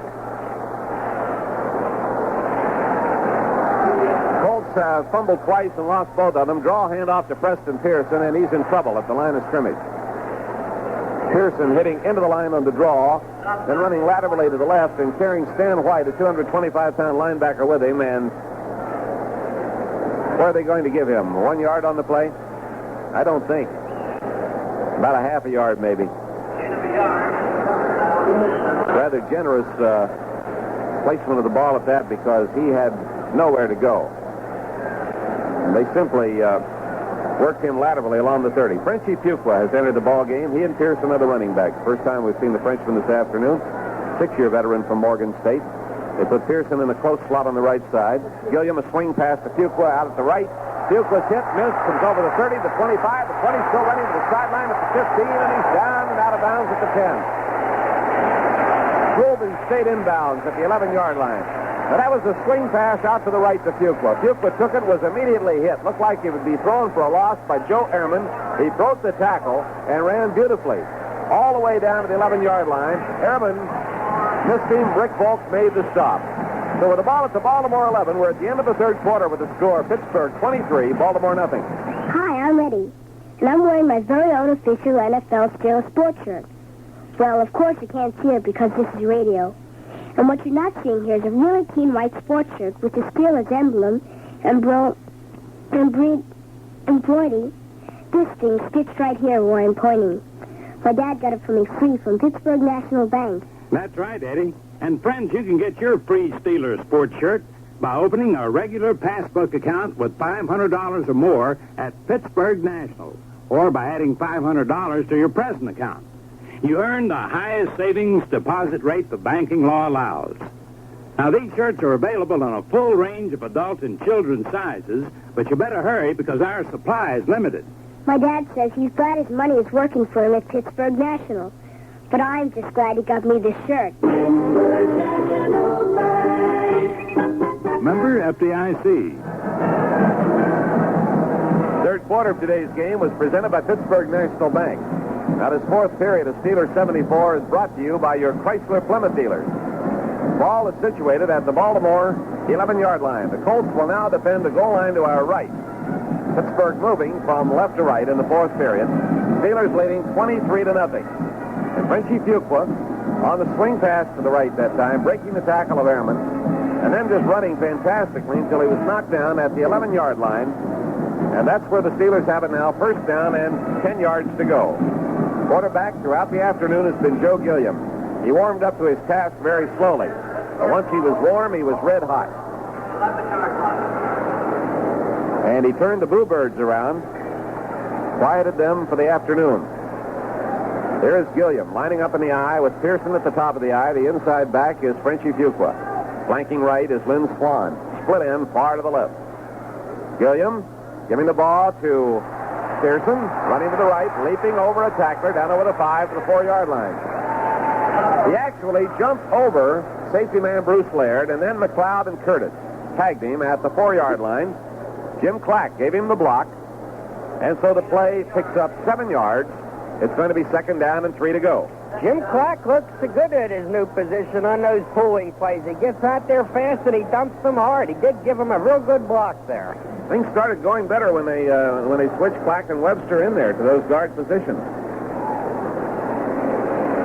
That's when the ball game seemed to turn around.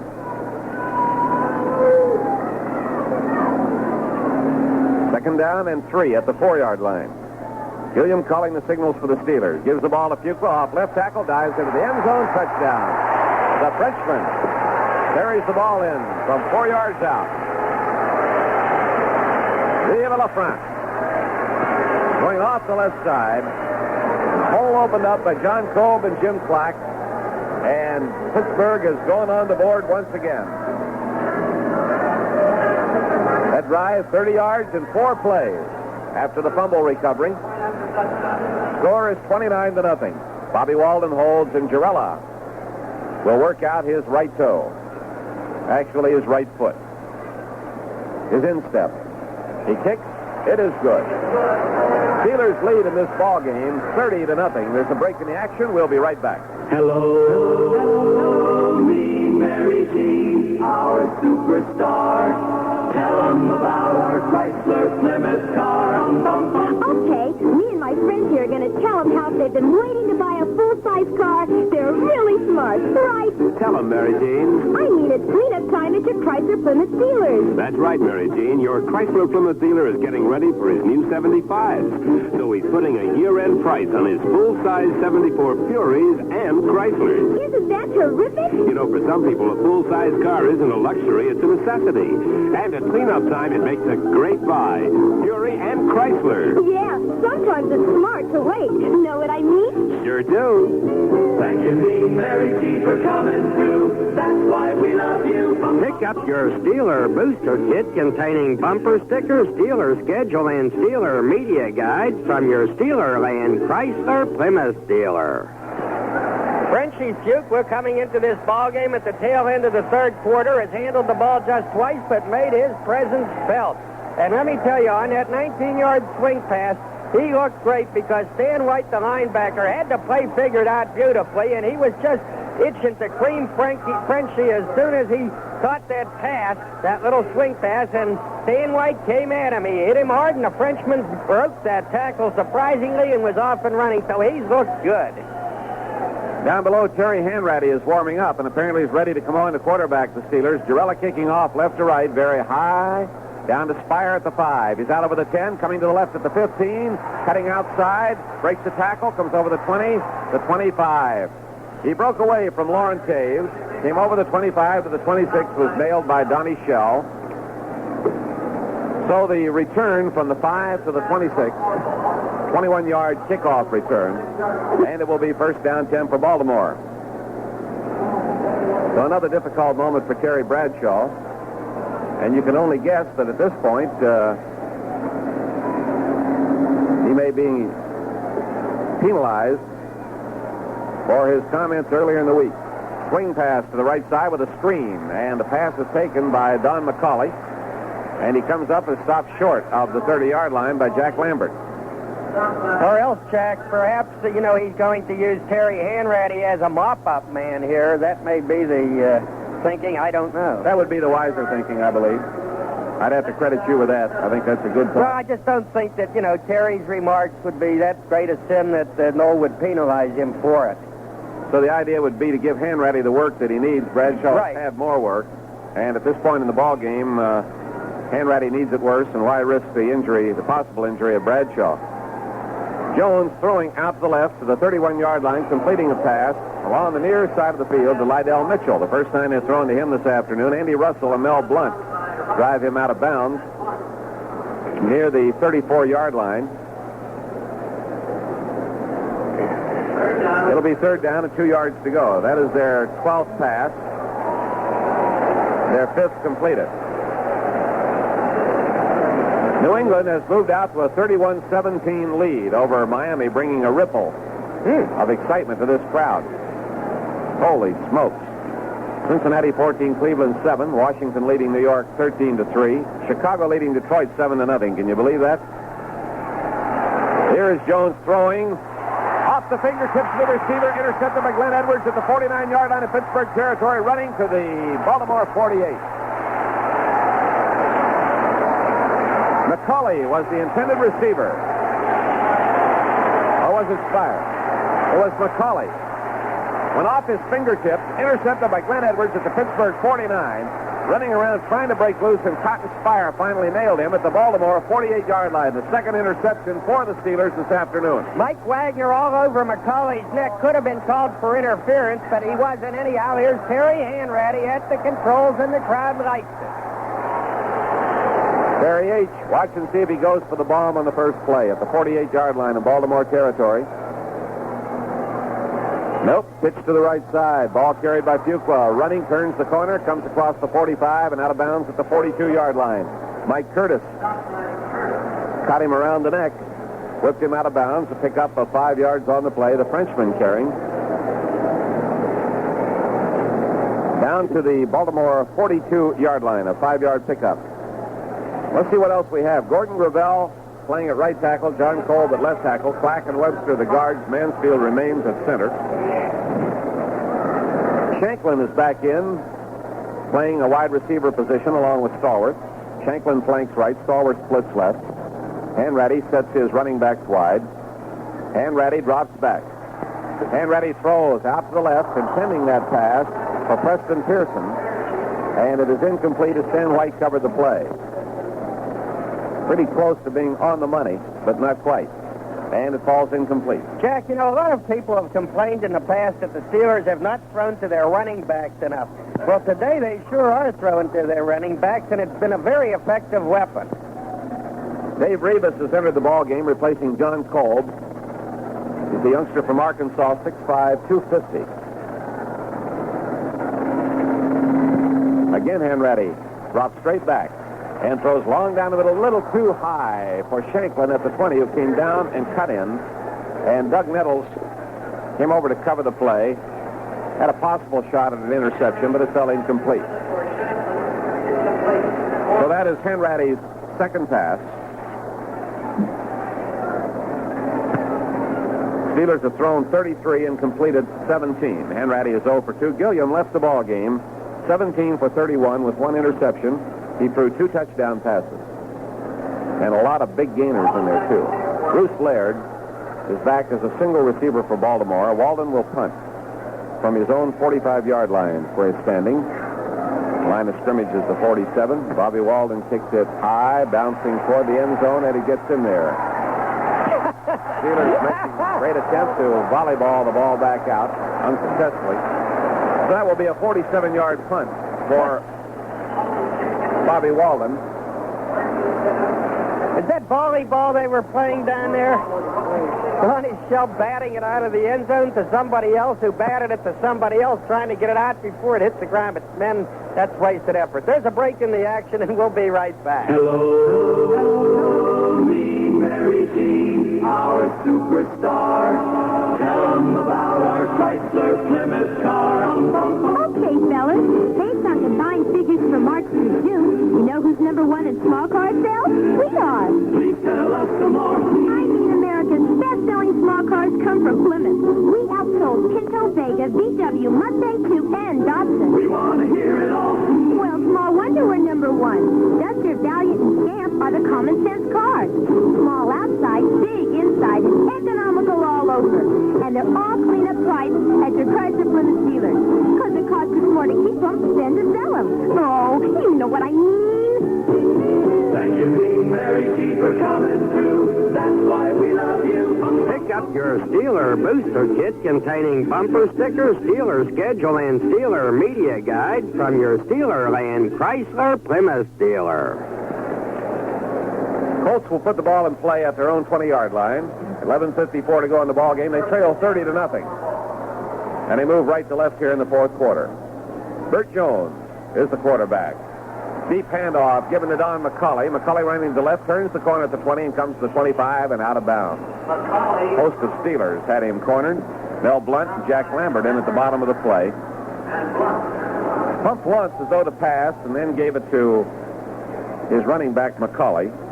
Gain of 5 yards, 2nd and 5. You know, here's a Colts team that in its entire exhibition season gave up 59 points, yet the Steelers have already pumped them for 30 points today, so maybe that said something about the Steeler offense. Lydell Mitchell is 9 carries for 45 yards, according to the scoreboard. Handoff given to McCauley, and McCauley is nailed. Right there was L.C. Greenwood to get him, about a yard short of the line of scrimmage. He fell forward. 1 yard loss on the play will be 3rd down and 6.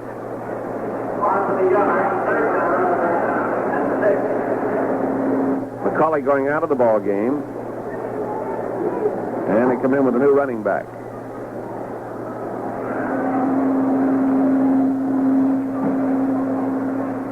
And that's going to be Bill Olds. Olds and Mitchell set wide. Jones drops back. Jones is hit, and down he goes at the 11-yard line. White, Joe Green. Green was there first, according to Lou Kreck, at the 11-yard line. And White's hollering at Joe Green. He's saying, throwing you anyhow. He was coming in from the blind side, and Joe just beat him to the quarterback. Gotcha, says the scoreboard. Whoosh! And the picture comes up with the quarterback being thrown all over the place. White targeted George Perlis as he comes off the field. Those two are something else. They have more fun. White shaking his head. He was pointing to his own chest and saying, it was my tackle. David Lee punting from his end zone. They are something else. Lee kicks it very high and wobbly. And we want a fair catch. No going to let it bounce. Swan picks it up on the bounce. The 45, he's going down the sideline across the 30, the 35, down over the 25, and onto the 20-yard line. Tony Bertuca made the tackle. So Swan picks it up on a high bounce, heads for the far side of the field. He brings the ball down to the 21-yard line, and that gives us timeout down in the field.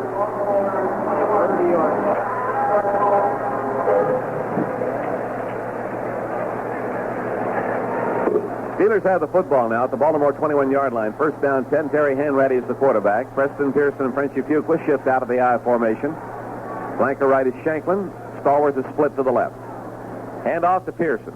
Very carefully, gingerly, into the center of the line, and with equal ferocity, works his way forward to the 17-yard line. A gain of about 4 yards. Dan Dickel and Stan White. Pearson has a very deceptive way of hitting that small hole.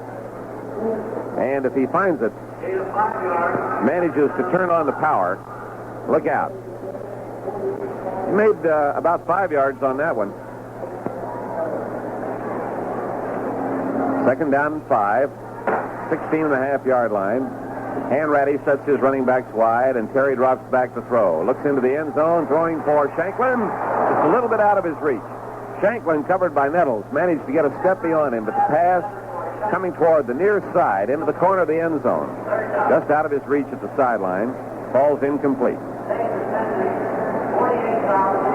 48,890. Look, I thought we had 50,000.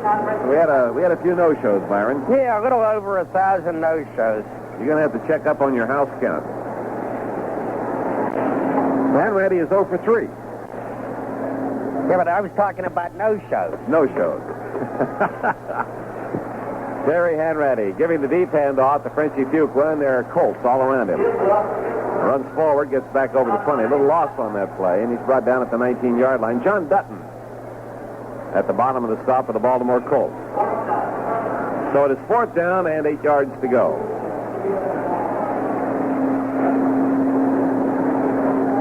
And the Steelers are going to go for it. Colts have come back on the field with Dan Dickel. I think they may have 12 men. They do. They got men. Now they got 2, 4, 6, 8, 10, 11. They have 13 men out there. A flag has been dropped. Here's Hanratty firing into the end zone, and what a catch that was. No, it's an interception. What are they going to rule it? Stallworth was going after it. The defensive man came over and came up with the football.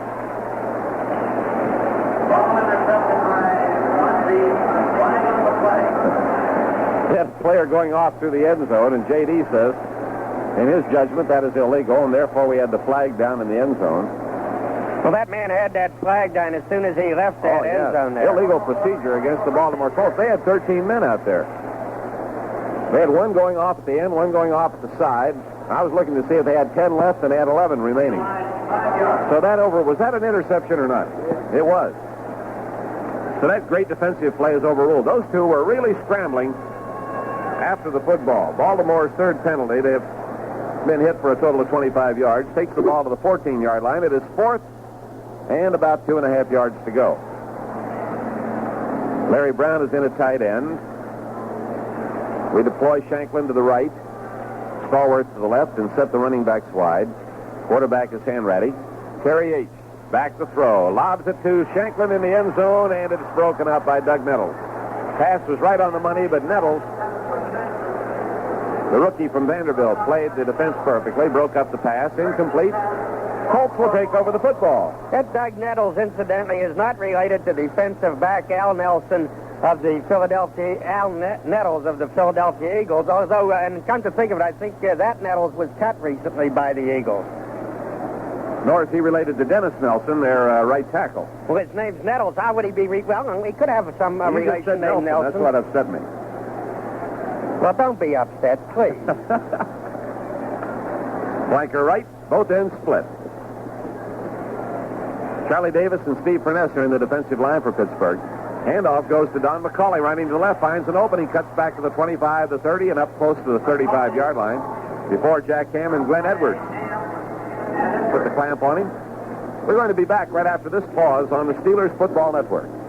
Hi, this is Mike McGann. Each evening, 8 to midnight, I'm playing favorites from the 50s, 60s, and now. WTAE, AM and FM, Pittsburgh. Harry Wilkins to do it. Well, you know, as usual, we'll have our dressing room show today, and I'll tell you right now, I'm going to have Goldie Greenwood on that show because Goldie's played a ball game. Jim Wolf has replaced L.C. Greenwood in the defensive line. Here's a quick shot out into the right flat area to Glenn Dowdy. Takes it at the 40 and tries to spin away from Mike Wagner, and J.T. Thomas over there makes it to the 43-yard line. Baltimore's 15th pass. They have completed 6. Again, it'd be interesting to get the stats on the ball game up to the point where Chuck Noll started to go liberally with his bench. Baltimore starting to move the ball just a little bit. They've been pretty much hog-tied throughout the afternoon in a 30-0 shutout game up to this moment. 2nd down 1. Second-year man Burt Jones is going back deep to throw, and they're after him. He gets his pass away. Look out, there's a receiver, and he overshoots him. Glenn Dowdy managed to get beyond J.T. Thomas and Mike Wagner down inside the Pittsburgh 20, but could not reach that pass. It was overthrown. Fell incomplete. And so it will be 3rd and 1. And that, I believe, is the only time today that Dowdy has been able to elude J.T. Thomas, who had been covering him beautifully. Well, maybe J.T.'s losing interest a little in this ball game. Most of the crowd is hanging in for the full slaughter.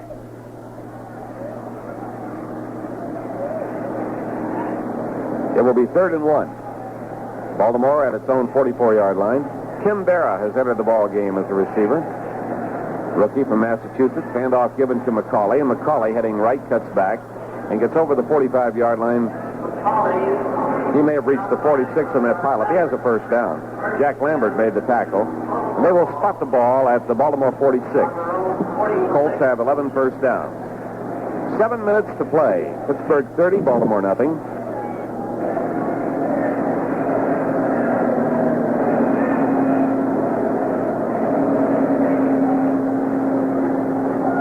Charlie Davis, Steve Furness, Jim Wolf, and Dwight White are in the defensive line, and here is the quarterback firing complete to the Pittsburgh 46-yard line. Andy Russell with the grab on Raymond Chester. Chester came down and hooked just a bit. Take that pass at the 46-yard line. So a gain of 8 yards on the play will be 2nd down and 2. Baltimore's 17th pass, and now 7 of them completed. So Myron is packing his gear. Now, what do you do when you leave here? Well, I go down and I hold something called a dressing room show, which everybody races to their cars to hear it. I just, give them enough time to get out there, and we have a lot of fun. I think Jones is going to throw the ball, but he didn't have the chance. He's back, and Dwight White hits him from the blind side, and down he goes. At the Baltimore 46-yard line. Just when he thought he had spotted his receiver and was ready to uncork, Mad Dog was there, and now White comes off. He gets his sack, and Ernie Holmes goes back in. See, we're using all of the defensive people we have. We've only got 3 backup people for that line, so you've got to keep 1 regular in there. So Holmes comes back. We've got Furness, Davis, and Wolf. White gets relief now from veteran Ernie Holmes. And again, we have Jones back to throw. Out to the far side, and it's off the fingertips of Fred Scott at the sideline. Far side of the field, Pittsburgh 38. J.T. Thomas covering the play. Now they have up their passing total of 18. In the first half of this game, they threw only 3 times, completing 1. So it is 4th and 10. And Baltimore brings on David Lee, who's had a busy afternoon. Pittsburgh sending Glenn Edwards and Lynn Swan downfield to receive. On your way home, the scoreboard says, listen to Myron Cope's dressing room report. I think I've got better things to do. Well, your taste in important matters has always been questionable anyhow. Would you mind if I call this punt? David Lee kicking the ball out of bounds on the near side of the field. Let's see where they mark it. Shanked it just a bit. And they will mark it at Pittsburgh 22.5-yard line. Steelers football continues after this brief timeout. There's a bright new world right behind our door. In the old world, someone had a problem. Money solved it, and they found their bright new world. If you want to leave the old world behind, and money can help, visit Household Finance, an equal opportunity lender. It's a bright new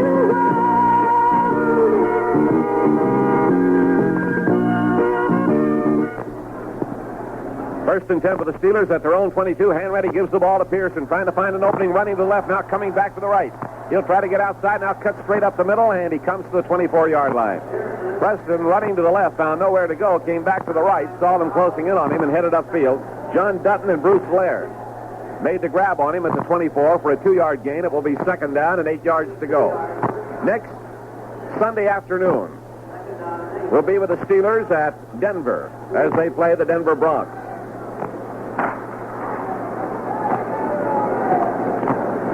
That is a 2 o'clock ball game out in the mountains. Hanratty on 2nd and 8. Hanratty gives to Preston Pearson, and Pearson is nailed, slipping just off the left side of the line at the line of scrimmage. Hit by Mike Curtis and Tom McLeod, 2 linebackers. And it's going to be 3rd down and a short 8. New England continues to lead Miami 31-17. Cincinnati has moved out over Cleveland 30-7. Chicago Bears lead Detroit 14-0. Minnesota 10, Green Bay 10 at the half. Jim Bailey is back in replacing Tom McLeod. Hanratty drops back to throw. Terry down the middle to Shanklin, and he can't hold it. Diving for it at the 45-yard line. Ron Shanklin, covered by Rick Bull, can't hold it. It's incomplete. So Hanratty has tried 4 passes, none of which has connected. 4 minutes and 8 seconds remaining to play in the ball game. Pittsburgh 30, Baltimore nothing.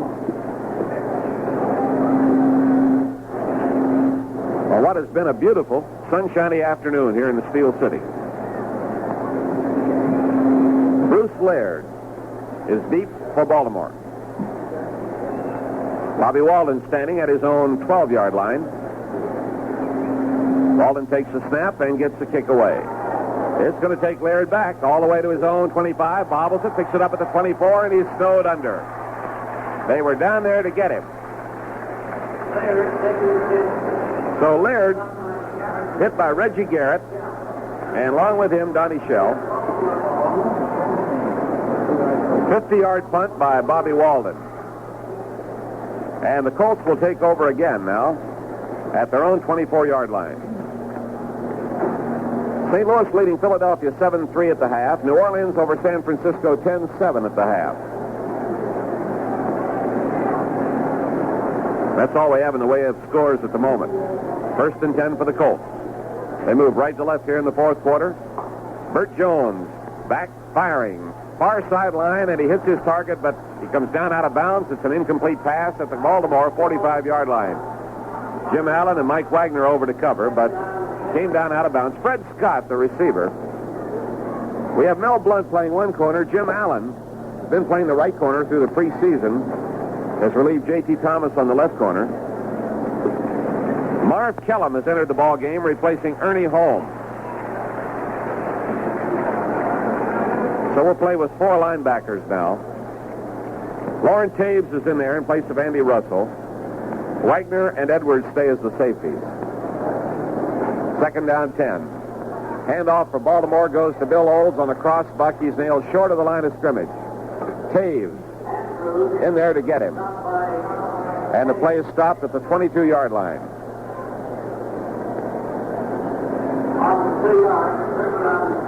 I think, J.D., they have slipped.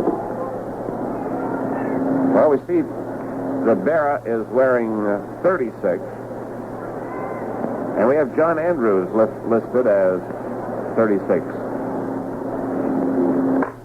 So Berra is wearing 84. They had some changes of numbers on both clubs for this initial game. Here is Jones in trouble, and he is sacked back at the 12-yard line. Coming in and missing him was Jim Wolf, who slams his hand into the turf, and Steve Furness covered the quarterback back at the 12-yard line. So that's 4th down, and they'll have to give up the football.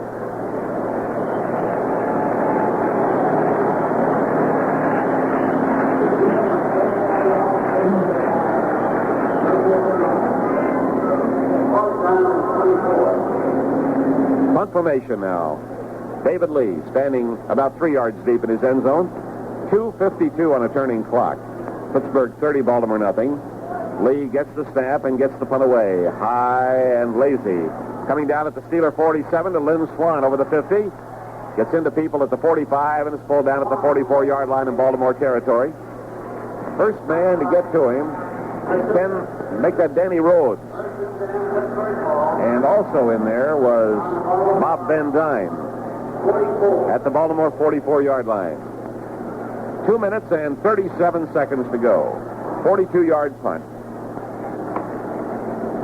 Return of 9 yards. Now we deploy Reggie Garrett to the right. He's in the ball game. Stallworth to the left. Terry Hanratty is the quarterback. Hanratty gives it to Frenchie Fuqua. He finds Little Hole off the left side, slices through to the 40-yard line.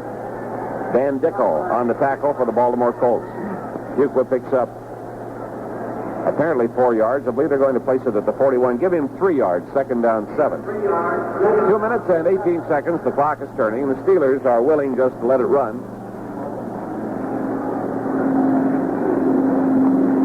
Jerry Mullins has re-entered the ball game in the offensive line for Pittsburgh. Hanratty calling the signal. And the 2-minute warning mark comes. So the whistles blow. We have a timeout down in the field. With this break in the action, we'll be right back. Hi, this is your old superstar, Mean Mary Jean. And I'd like you to give a listen to some news from your Chrysler Plymouth dealer that could mean money in your pocket. Thank you, Mary Jean. You're right. Because money is what this message is all about. Right now, it's year-end clearance time at your Chrysler Plymouth dealers. That means he's tagging every 74 car in stock with a year-end price. Year-end prices on his 8 great small car buys, including Valiants, Dusters, and Scamps, America's best-selling line of compact cars. Year-end prices on his midsize Satellites and full-size Furies and Chryslers. Prices to move them and move them out fast. Because your Chrysler Plymouth dealer knows it costs him more to keep them than to sell them. So if you have to get the most out of every dollar you spend, and who doesn't nowadays, the place to buy that new car is at your Chrysler Plymouth dealers. Pick up your Steeler booster kit from your Steelerland Chrysler Plymouth dealer. The applause in the background is not for Myron Cope, who's down on the sidelines now. It is for Rocky Blyer entering and Frenchie Buchla coming out. A little applause for the Rock going in, a little applause for the Frenchman, who ran very well this afternoon. Rocky and Preston are the running backs. 2 minutes to go.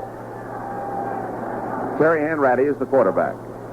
Give to Preston Pearson, coming outside of the right, cutting back and going down over the 40 to the 38-yard line. He'll pick up about 3 yards in Baltimore territory with Doug Nettles and Mike Curtis making the stop. Third down now and 4 yards to go. Next week, we go on the air at 3:40 Pittsburgh time from Denver.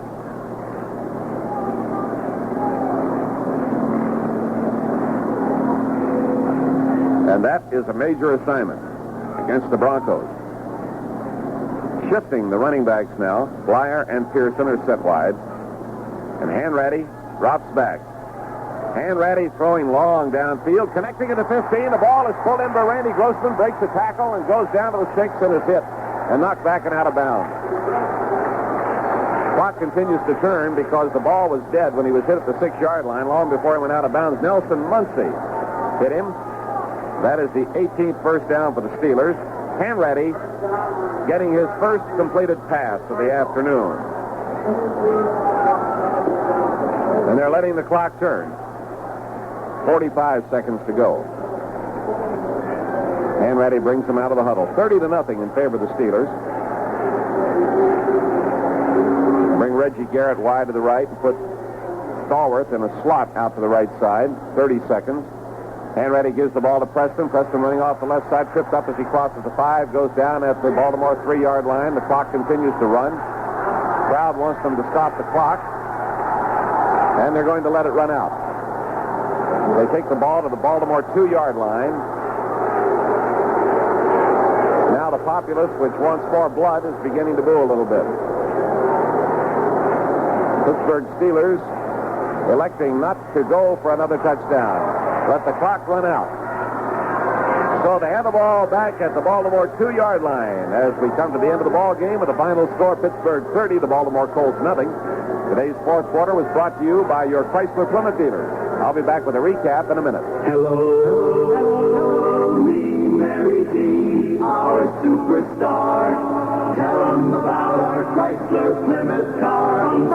Sure will, fellas. I'm going to tell them about 8 great small car buys that are even better buys at cleanup time. Please tell us some more. Okay, your Chrysler Plymouth dealer has Dusters and Valiants and Stamps, and they're all going at great cleanup prices. We want to hear it all. Listen, did you know that America's #1 selling contacts come from Plymouth? That's right. Same Valiants and Dusters and Stamps are America's favorites, so you know they gotta be good. And when you can get them at a cleanup price, that's terrific. 8 great superstar buys. Know what I mean? Thank you, me, Mary D, for coming through. That's why we love you. Pick up your Steeler Booster Kit containing bumper stickers, Steeler schedule, and Steeler media guide from your Steelerland Chrysler Plymouth dealer. Steelers have opened the 74 campaign with a highly successful 30-0 shutout of the Baltimore Colts here at Three Rivers. This is the first shutout for the Steelers since the 12th game of the 1972 season when they beat Cleveland by an identical 30-0 score. 48,890 looked on this afternoon.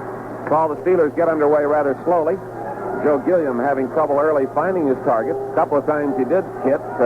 They couldn't hold on to the football. Then as he warmed up, things got wilder and wilder. He threw 2 touchdown passes this afternoon. In the process, threw some beautiful gainers. Lynn Swan was a key receiver. Gilliam hit Swan with one 54-yard pass. Moved the ball deep into Baltimore territory. Matter of fact, he took it on the run at the 5 and carried it in for a touchdown. Then came back to hit Swan later to set up a Steeler touchdown. And Gilliam finished up the afternoon 17 of 31 with 1 interception. Hanratty finished out the game and threw 5 passes, completing 1, had the ball club at the Baltimore 2-yard line when they allowed time to run out. Have a little more on this afternoon's game in a minute. One of the more impressive drives of the afternoon came in the second quarter when the Steelers took the ball at their own 36 and went 64 yards in 3 plays, and that was the pass to Swan that I was talking about. From the Baltimore 44, he took one to the Baltimore 4-yard line, kept his balance beautifully inside the 15, down to the 4, and then a pass to Frank Lewis converted the touchdown. 3 plays, 64 yards. Steelers dominated the action throughout the afternoon. They racked up 18 first downs to Baltimore's 11. And Baltimore had a busy afternoon punting. David Lee doing the kicking for the Colts as they gave it up time and again. And possibly their biggest chance of the afternoon came when they went to the Steeler 7-yard line, first and goal to go. Ran it to the 2-yard line on the next play to the 1, and then had 2 shots from the 1, could not get it in. The Steelers took over and dominated the game throughout. This afternoon, the Denver Broncos are playing the Los Angeles Rams. There's nothing up on the board on that game at the moment, which should be just about getting underway. Denver will be Pittsburgh's opponent next Sunday afternoon at Mile High Stadium in Denver. And the Broncos have been nothing but a nemesis for this team ever since they've been getting together. We'll be on the air at 3:40 next Sunday afternoon, Pittsburgh time, with play-by-play coverage of the Steelers and the Broncos. Here in our booth this afternoon, Lou Kreck has covered the Pittsburgh Steelers, J.D. Fogarty covering the Baltimore Colts. Our engineer has been Jeff Howe, our producer Tom Leslie. This is Jack Fleming reporting from Three Rivers Stadium, where the final score again, Pittsburgh 30, Baltimore nothing. Jerry Shane is next with Pro Football Report on the Steelers Football Network.